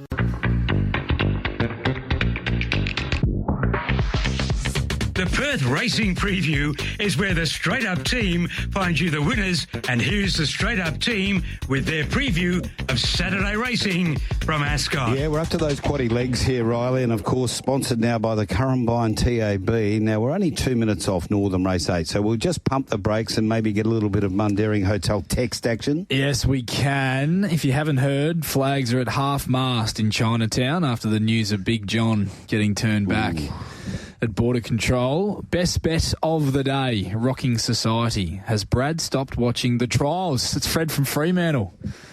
He's usually pretty sharp, Fred. He's a good judge. So he's Wasn't giving there Brad a one little in clip there on the way Jim through. Pommy Pie threw in? Yeah, the Pommy Pie said, afternoon, boys. Best for the weekend is Norwich in the Crawford. $41. Wow, Norwich. Yeah, I've got in my numbers. One in a canter on Quackaday and due again. Yeah. Get your Pommy Pie trumpets in order. Yep. And he had to throw in, because it wouldn't be a Thursday without it. He's thrown in that he was all over O'Murder Grace in that last race at Northam. Don't doubt him. He's pretty darn good. He is the best. Let's be real. Let's be real. Hey, guys, Ascot in England, Queen Elizabeth Stakes, Field of Gold as a banker. Get on. Yes, great horse. He did lower his colours at his last start. He's back fresh. Wouldn't have a slither of a clue what's going on over there, but, Mart, I'm glad you do. Yeah. Good afternoon, guys. Haven't heard all your show today, but did hear a snippet about Rylie and his glasses. Brains from the Thunderbirds wants them back. It's Rick from Bindoon. Oh, you've got. I tell you, you are a ripper, Rylie. You just continue to plough through. Good on you. You just love this, don't you? Oh, well, there's a new Meme? comparison or doppelganger. Groucho Marx? Groucho Marx. What's the other one? Oh, the one Terry Bailey gave me. He gave me one. Okay. It'll come to me. You know when you've made it when Terry's giving you memes. Absolutely. Wow, what a day you're having. Oh, wow. $17. $21 winner earlier. There you go. There you go. Latham's. And How knocked good. off Knocked off Marty's the skipper. which far out. Sluicebox will sleep well tonight, won't I he? think he might. Sleazy could even say to Arthur Daly Maley when he comes back, that's about it. No, That's there'll be about more. it. No, he loves it. Well, maybe. He always wants to get on the float, whenever the float's No, there. that's terrific. And Alex Vlahos, who's also a massive Brilliant. part of this radio station. He's his first thoroughbred he's ever owned, so that'll be his first winner. So well done to Al. Well done. 10,376. Latham's Wish, Troy Turner, $17, $3.30. Sluicebox, $2. And Salary Man, who, of course, is part owned by Sophie Stone, who's over there in the Curragh in Ireland, at $1.50. So Packaged? package X. X package? Yeah. Blonde at the bar, Salary Man. Quinella, $28.60. Exacta, $132.70. Trifecta, $358.60. And that first four, 10,376, $9,098. The double 1 and 10, $129.30. The lucky at Northern Race 9 comes up, as Rusty told us, no change, $5.22, and 1 Velsa, Cena is $8.52, King Cartel $5.50, 3 Advanced 31, 4 Amjad $5.50, number 5 is Magasonic at $19, 6 is Golden Kathleen at $5.50, 7 Countess of Kenner at $4, 8 Forever Dreaming $8.50, 9 Magnus Sheen is $20, and 10 Mia Gusto at $7.50. Update on the flights to Leinster. Yes. Air Alliance. Air Alliance, of course it is. It is Air Alliance. Trombo, 6 a.m. start. Trombone Travel, Gonna thanks be for there that. at 5 a.m. Any further inquiries? That's all at the moment. Trombo Travel at trombotravel.com.au. The Project Building Supplies Handicappers race number 7, which starts off the Currumbine TAB Quaddie, and 1 Capray Omnia is 34 Spectre 26, 2 E-Jazz 26 into 13, 3 Sky Duke is 14 into 12, 4 Dreamalot is 16, 5 Jazz Session 750 to 370, 6 Black Aura's out there at 380 after opening at 250. Lord Shiva The pace in the race at $6. Number 8 is Masamune, 19. 9 Costa Zeta is 14. 10 Sunlit Frisco at 12. And 11 the Calabrese is $12. One of the better goes of the day. Jazz Szechuan. Sunlit Frisco, $400 at the $14. Lord Shiva, $400 at the $6.50. Jazz Session, $400 at the $7.50. But there were bigger bets early at the bigger prices. The Calabrese, $300 at the 13. Lord Shiva, there's $500 at 6. A little bit more each way money, the Calabrese, a little snip there, Sky Duke. Yeah, plenty of smaller stuff there, Jazz Session on the way in. It's, one of the better price moves of the day. Not a huge financial go, but definitely one of the better price moves. Plenty of speed here. As we said, Lord Shiva in barrier 5, and then you've got E-Jazz in 7, Sky Duke in 8, and Capre Omnia in 10. There's plenty of speed in this. And the Frisco. And the Frisco. Oh, yeah, Sunlight Fresco. In barrier 2. I think it'll just come back a bit, even though your man Bunga Hearn's on it. Yeah, she just doesn't step. She's actually not very clean out of the barriers. Right. She musters very quickly. So, okay, you're away. Grab the floor and run. You're the winner, Latham's. Was initially looking at betting around the initial favourite in the market, Black Aura. She's a sharp mare, but the setup looked difficult for mine. Much deeper race than what she was able to win first up, and likely need to go in to do it from last and circle some very slick ones. So I was happy to take Black Aura on at the price, and the two for me were Jazz Session and Lord Shiva, but the punters have really latched on to Jazz Session, who was airborne last campaign, posted 3 in a line, and just looks to be a proper map horse, doesn't she, Rusty? Camped right on the back of a hot speed. She was beaten by a Nostril by Cessation over the 1,000 without a trial of pretty much the exact same spacing. Last preparation easily accounted for Sky Duke, who's no slouch, second up and third up. So if she comes back in similar form, I can understand why she's been the money horse. And I don't know. The price is gone. I'm happy to stay out for the time being. I was pretty keen on her chances, but now Lord Shiva looks the value in the market each way, the way that it currently sits. I think he's a flying machine. I thought he'd get across pretty comfortably. Trial was terrific. Bars on. Not one of mine. Assume he trialled in them, but still never ideal. But his first up win last campaign, first run for Mitch, was outstanding. I think he's now a different horse, and even with the bars on, while they deter me a fraction, still takes the power of running down, I think. So they're the two for me, Lord Shiva, Jazz Session. Not sure which way I'm going to go yet. Haven't had a bet in the race thus far, but Lord Shiva each way is the value for me at the moment. Funny markets early, isn't it? The Jazz Session, 750 into 370, and the reverse there for Willie Pike's ride, Black Aura, 250 out to 380, and you can shop at $4 plus around the traps. Market changes there. E-Jazz returns off 18 months, having its first start here. Former Singapore galloper. Has been gilded while it was being spelling. I didn't like the trial. I'd like to just sort of maybe it might need a run or two to get to peak fitness. Sky Duke, nice racehorse, goes good. Tricky map there from the 8. Jazz Session should be getting a really good run here. I'm thinking 1-1. I can see Lord Shiva leading. I can see Jazz Session sitting up on the outside. Maybe Sir Dreamalot coming across and giving it cover. With Sunlit Frisco back on the fence. But the one I'm going for in this race is Costa Zeta. Its record was good at Ascot before last week. It's backing up. If you go and watch the replay of this had absolutely zero luck on its return to Ascot. Impoted from the 350 to the 150. It gains Lucy Fiore, who I think's in for a big day, gets it a good barrier at 3. It'll get a good transit and dropping 4 kilos. I'm going each way, Costa Zeta. At a price, you're getting $12.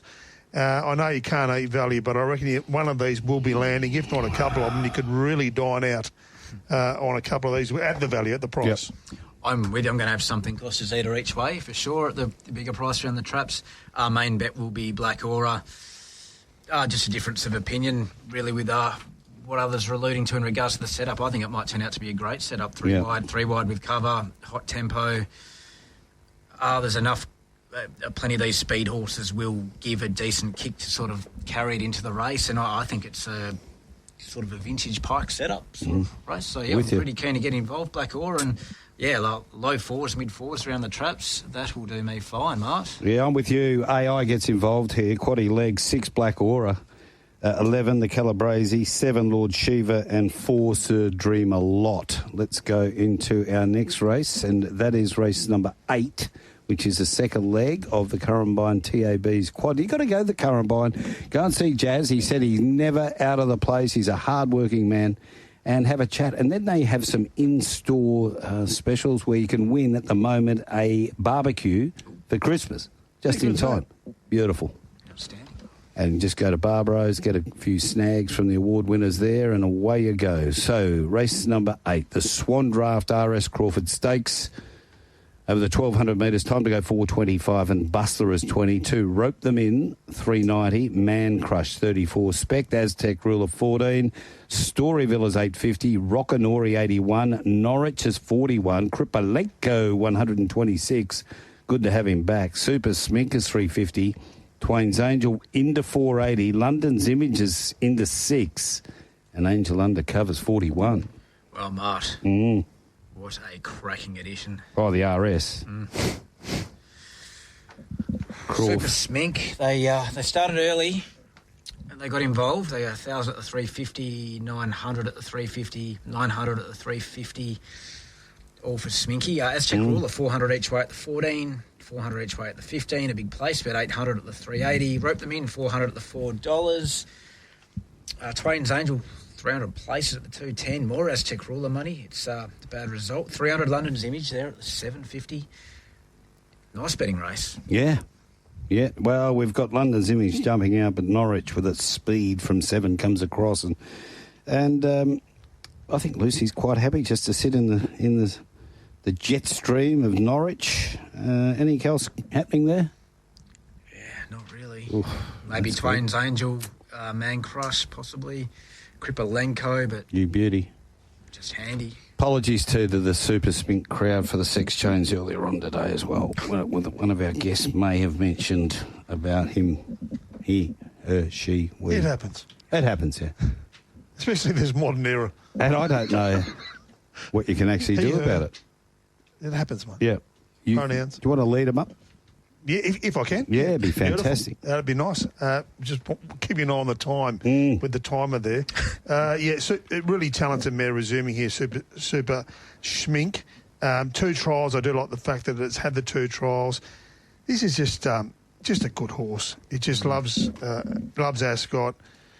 Flies first up. 3 starts at the track and distance for 2 wins. It'll be very, very hard to beat.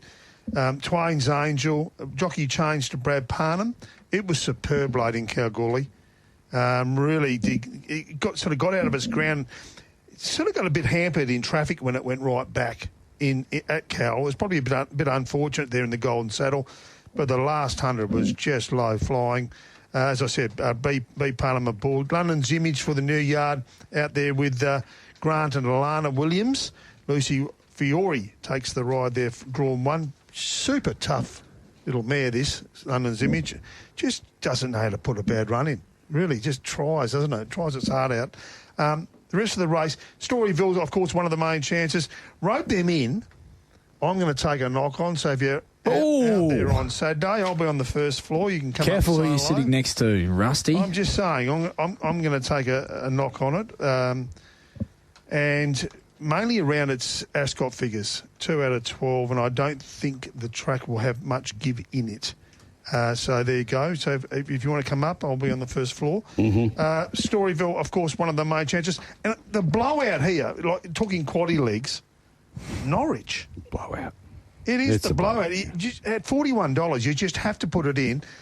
It will lead these, in my opinion, and if it leads them, it gets a little bit of a soft lead at some point.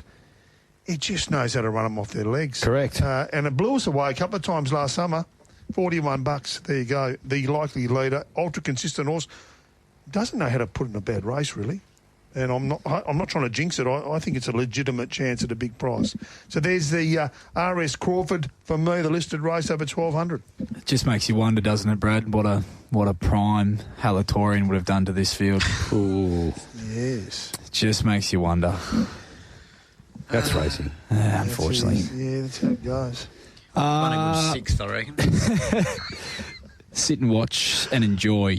Go to the bar, grab a beer, find a nice spot to tuck into this one for me. Oh, come Too on. hard? You're putting the shoulders up. It's a tough race. Look,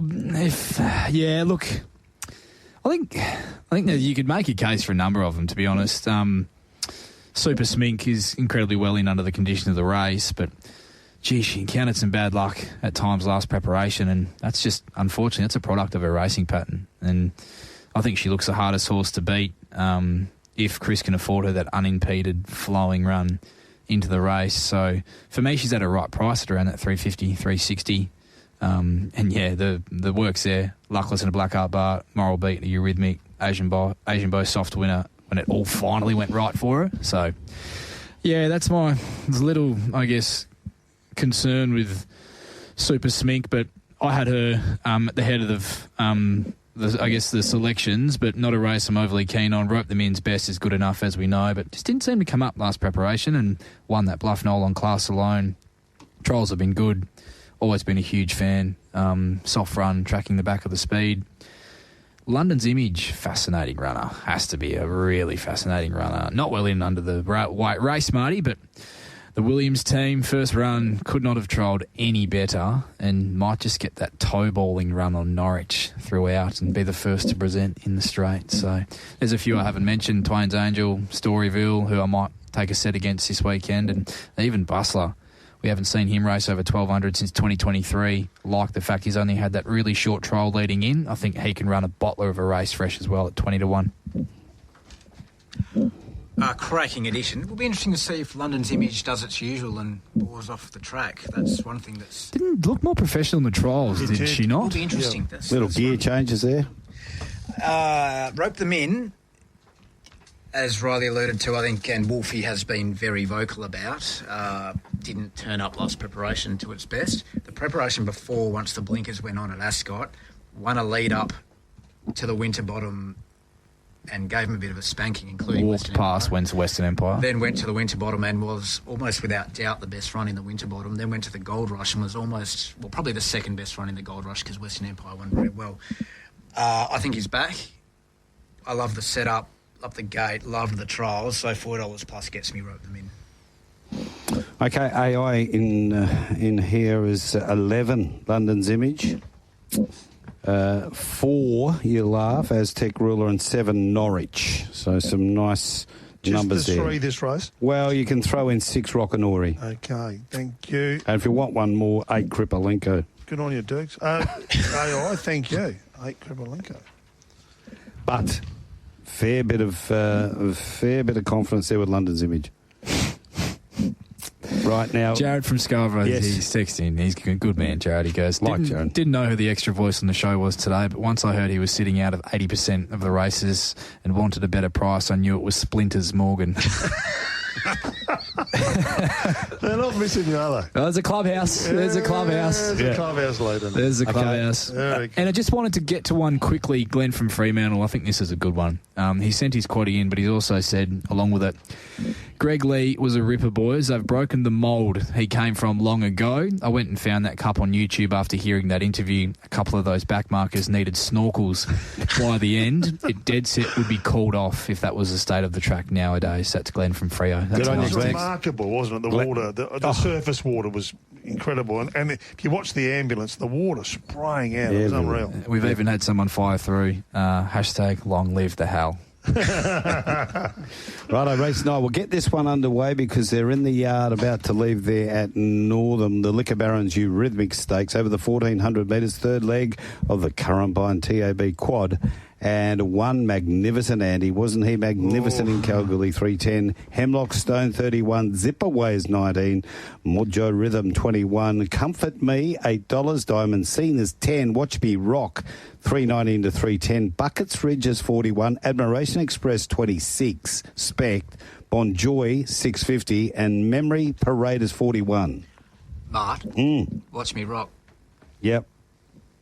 No, it's 393.10.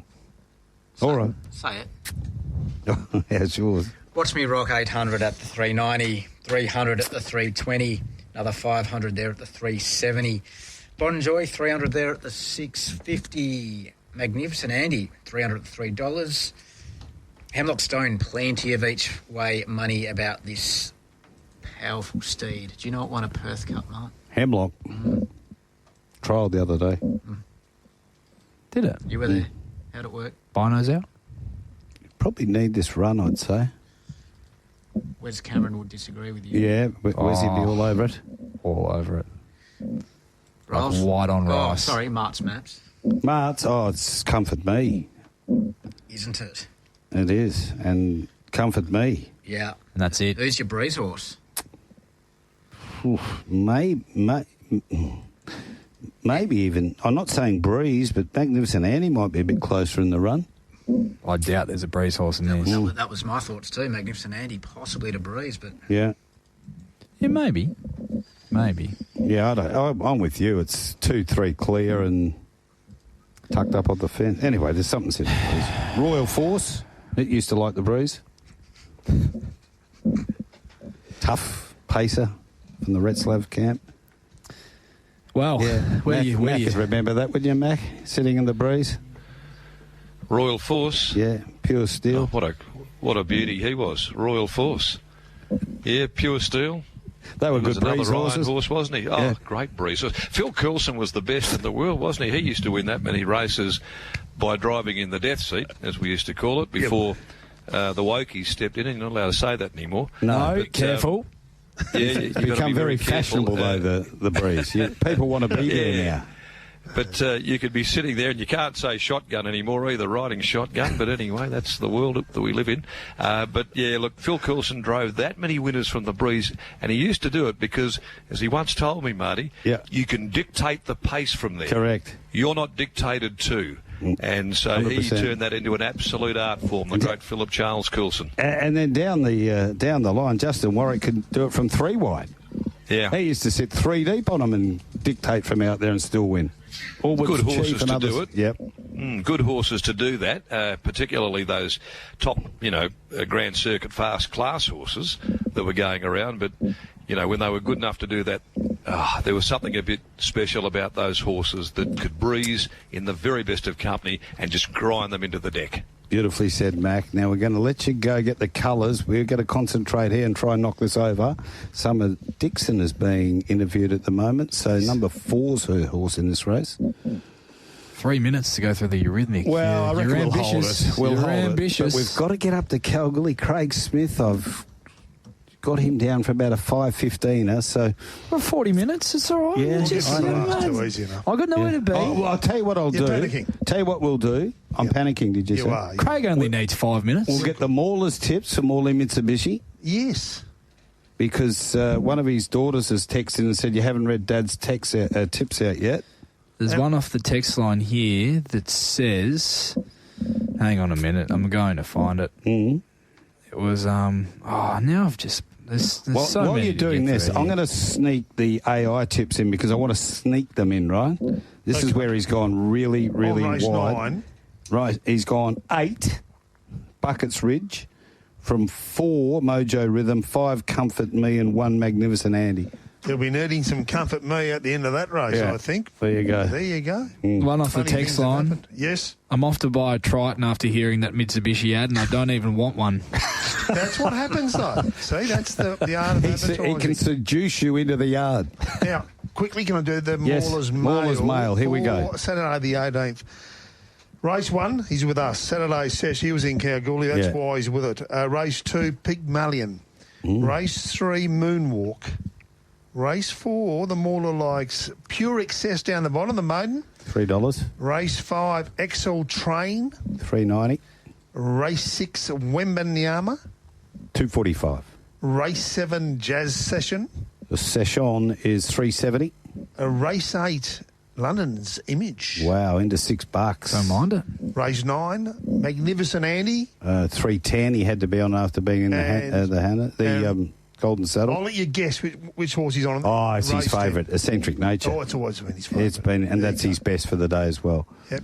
And Right. can I just say also, he was fantastic on Saturday morning on the preview. Yeah, he did a very good job in that live cross with Darren out the morning Mitsubishi. And then come up with a Twisted Steel. Yep.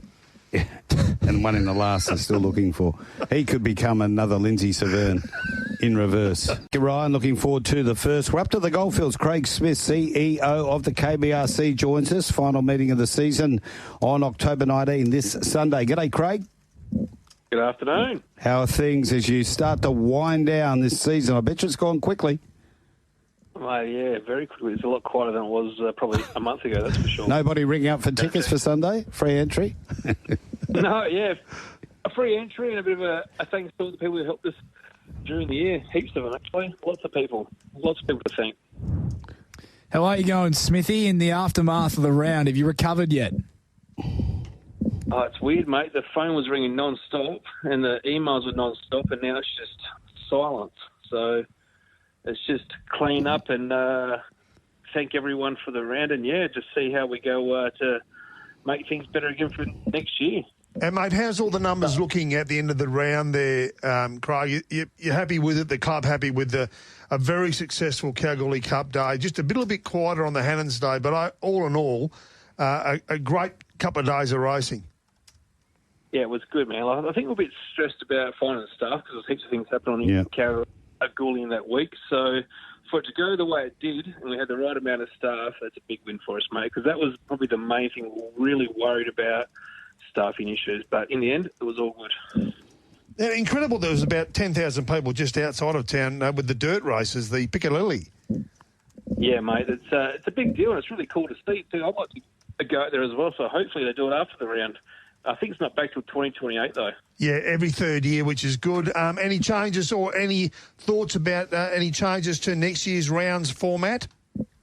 Mate, there'll be heaps of changes, 100%. Okay. I can tell you right now that I'll be back next year for sure. Loved the past 5 months, had a great time, and I'll be back next year. And we had a meeting this week, and I think a bit of stability will do the club well. We can implement some changes to make the event even better next year. Like the world's evolved over time. We're doing the same thing for the past 30 years, so I think everyone's ready for a few changes that'll be good for everyone, really.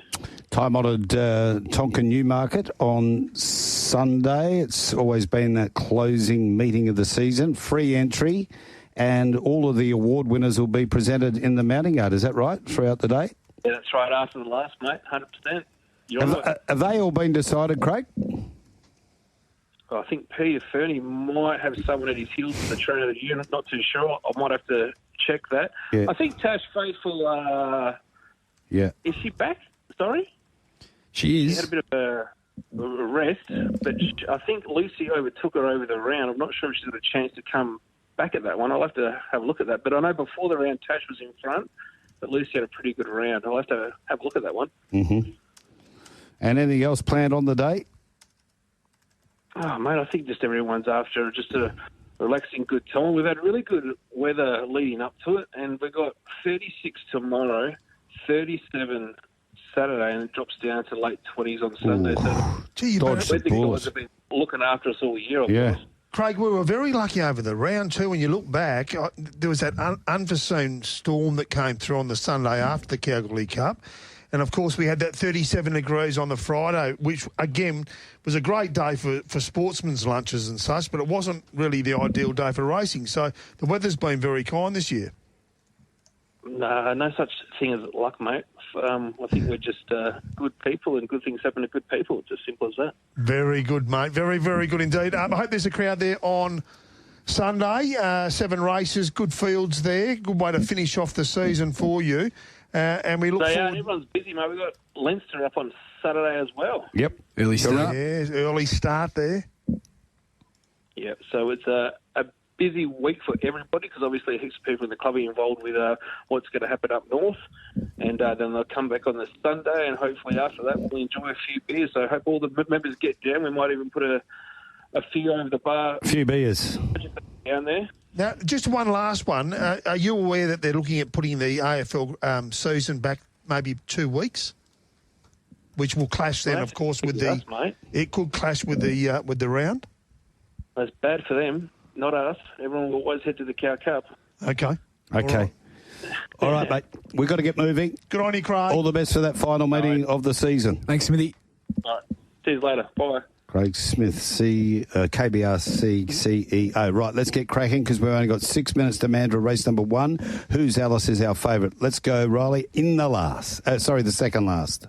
Yes, we are up to the Eurythmic Stakes. I'll try and keep this brief. Comfort Me looks your only leader in the race, and I think is going to take a horse like Watch Me Rock a massive way into the straight. He's a new kid on the block. I don't think... Has a horse trialled better leading into a railway preparation in recent years? I don't think so. I know Magnificent Andy's never been a trial horse, but he had his measure and then some in that recent hit out on the 22nd of September. I think he box seats Comfort Me, follows his every move into the straight, and while he wasn't winning by big margins last campaign, he was just finding ways to get the job done. There will be a bit of wriggle room, I think, heading towards a railway condition-wise with him. And while he should still be safe, he needs to pick off one of these lead-in races to absolutely guarantee his place in that final field as well. So Watch Me Rock's the one for me. I think Magnificent Andy's a deserving favourite. And you look at his last 3 runs over 1,400 metres, second in a Gold Rush, second in a Belmont Sprint, luckless third in a Group 2 Listia. So speaks for itself, really. Maps well, deserving favourite. Yeah, they look the 3 for me. And Bon Joy, not the right race shape for her, I think, although you'd be at your peril to write her off. Trial just as well as Watch Me Rock, but is likely spotting him a fair old start in running. Genuine railway contender, just not sure this is her race. You summed it up beautifully. I'm just going to say Watch Me Rock has won its last 7 starts at Ascot. Only defeated Ascot was start 2 of its career when it ran 5th from a wide barrier in the Own the Dream. This is 7 from 7 since then. And once blinkers went on, this is a completely different horse. Trials were exceptional. I think it'll be very hard to beat. Magnificent Andy always puts his best foot forward. And, of course, Comfort Me will get the lead. So I can't see any changes there. I'm making him the best of the day. Best of the day. Watch Me Rock. Hang on a second. My apologies. I'm taking on Watch Me Rock. I think we got 550 first up last prep in a ratings race, and we're expected to take 310 against these very good horses. I'm with you. I think Watch Me Rock's trialling well, but there's plenty of horses trialling every bit as good. Comfort Me is not going to be in it. You wouldn't want to leave Comfort Me alone in front. It's a very tough one to tag and pass, especially fresh at the Ascot 1400, so I'll have a little bit there. And the one I'm making a sneaky case on out wide, I know Grant's always said about Hemlock Stone being a bit of a slow burn. He's trialling super. He put in some incredible runs last prep, so just expecting a run out of Hemlock Stone. Yeah. All right. Now we'll run through horses and prices, etc., and then be poised, ready to go after we have this first event at Mandurah. So the last race of the day is the JP Equity Handicap over the 1401, Eccentric Nature, 3:30 into 3, 2 Brave Spirit 5 to 4, Fun Charles 19, B Bardot is 6 in from 9, Papa Vero Princess 11, 6 Here for Checks is 12 into 950, 7 Western Night 41, 8 Correct Choices 12, 9 Our Rocky Bay is 16, 10 Yarra Lay 15, 11 is out, and 12 Sold an Owl is $23. Great betting race, Mark. Sharp Money, 1,000 there, Eccentric Nature at the 3:30, 500 Papa Vero Princess at the 11, plenty of each way. Sold an Owl, including a 500 each way there at the $23. Brave Spirit, Sharp Money, 500 at the 550, 500 at the 460. Here for Checks, Sharp Money, 200 each way at the 11 and the 10. Yarra Lea, a couple of hundred there. 100 each way there. Brave Spirit, plenty of money lining up. Well, I'll give you the AI tips now before we go to Mandurah. Get these on the board. They are 2 Brave Spirit to beat, 8 Correct Choice, 1 Eccentric Nature, and 6 Here for Checks. 2, 8, 1, and 6. The maps? Oh, the maps. The maps. Let's have a look at the maps. Why don't you lead away with the maps? For mine, Mart, yes. Rocky Bay probably gets to the front. This is very much up in the air. This is a messy speed map. We have seen a horse like Papa Vero Princess be handy, Yarra Lea be handy. Here for checks, maybe handy, but gee, it just looks a sticky old... I think Rocky Bay leads, isn't it? Our Rocky Bay. I'm with you on that one, and so's Riles. He's I think if you're in agreement. Yeah, I think it should lead. This last event from Ascot, the JP Equity Handicap. Why don't you fire away, Ryan and Rylie, and fire us a winner?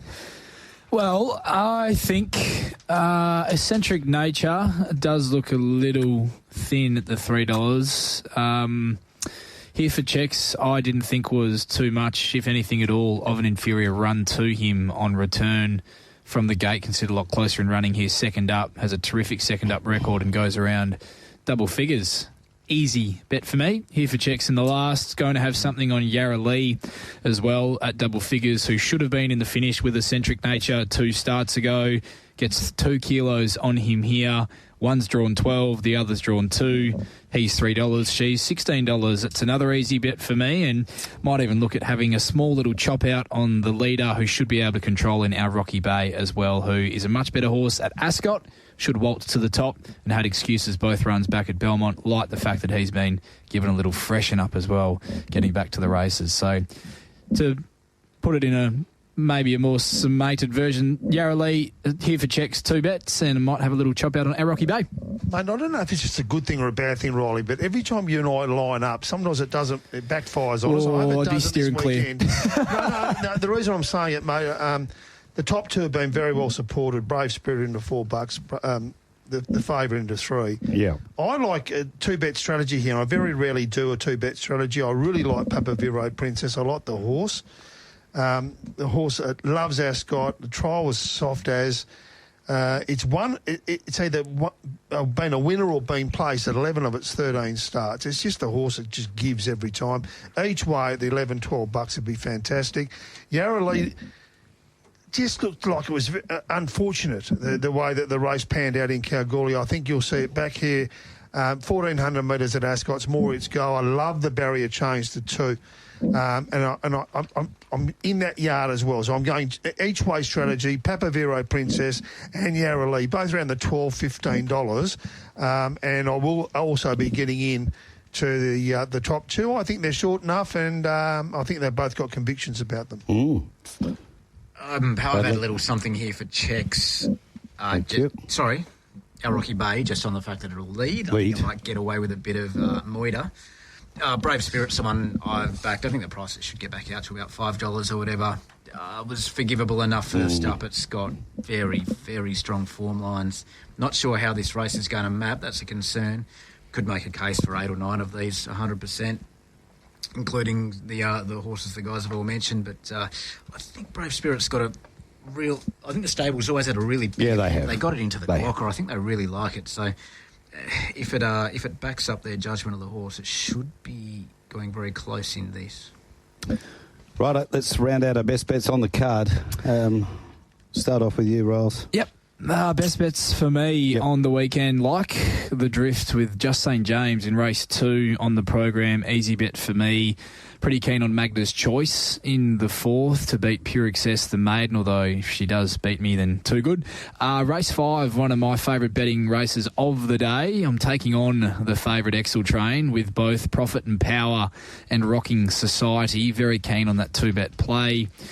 245, a touch short, Wembanyama.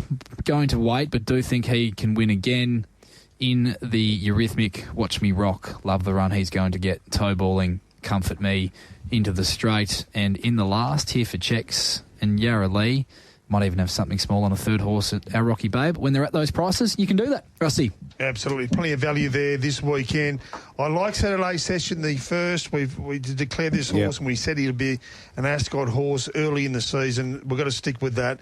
Each way at $4.80. Solar Crest could be a blowout. Race 3. Solar Crest at around $21. Profit and Power to take up the lead. Good price again each way at around $7. Costa Zeta to get a much better run and a much better transit from the barrier with Lucy joining up there, also each way around about the $14 mark. Watch Me Rock is the best bet of the day for mine. I just think this is going to be the prep where this horse just goes all the way through to become a top liner. And in the last, the 2 mares in a 2-bet strategy, Papa Vero Princess and Rylie, but at about $12 and $15 each way, the 2 of them. Bradley, the inform, the red hot. Hot enough to solder. Race 2, just St James, about the 450 mark. Race 4, Pure Access, low threes. Race 7, Black Ore at the mid-4s there. Race 8, Rope Them In at the 450 mark around that point. And race 10, Brave Spirit. The price has gone off a bit, but $5 plus. The best of the AIs, Black Order, race 7, number 6, and race 8, number 11, Ichi Way, London's Image. Time for a quick break.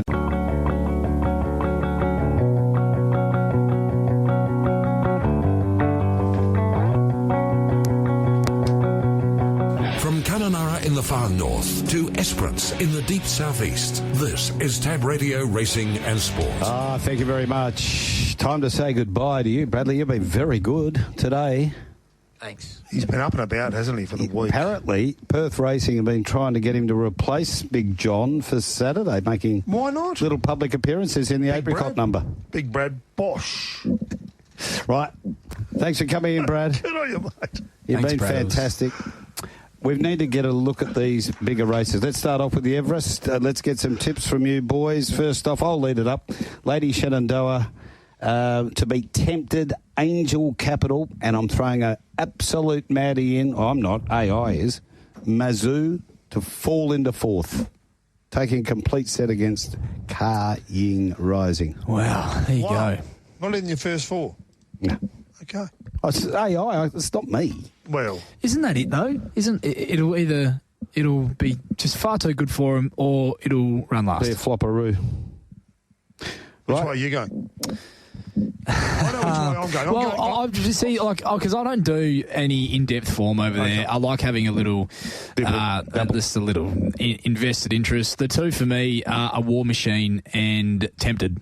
Mm-hmm. Good race. Everest has always been a good race for a genuine top line up and comer. So they're the ones that I target. Yep. If there's looking for a bit of value. $20 million race. Yeah. You go straight to the top. C. Waller, J. Mac. That run first up. Jolly Star. That run first up was as big a run as you'll ever see in the shorts there. That was an enormous win. Sat 3, 4, 5 wide the whole way and just joined in down the outside. It was huge. Don't worry about the trial. It was just a nothing trial. It was a track gallop. I'm going Jolly Star. The value for me out a bit wider, War Machine. Mm-hmm. And I also like, which I think will lead, Mazoo. At the big odds. At the huge price. Caulfield Cup. This will go race number 9 on the card, part of World Pool, of course. AI doesn't tip many favourites, but it has made Half Yours almost an absolute special, and it's getting back out. I reckon anywhere around $3 is a bet. I'm with Jimmy Lee there and Greg Lee with Royal Supremacy. Absurd is my best of the Europeans, and Middle Earth, if it can jump, watch out. It can run a race. Wow, there you go. Don't mind that, Middle Earth. With the just look up there, and who's on that screen?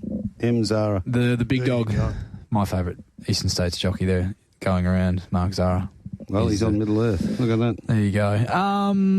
I am going to have something on the Frenchman and Maidan. Yeah, that'll be me. $8.50 and Rusty. I think Half Yours is as good a good thing as you'll see in a Caulfield Living, Cup. breathing.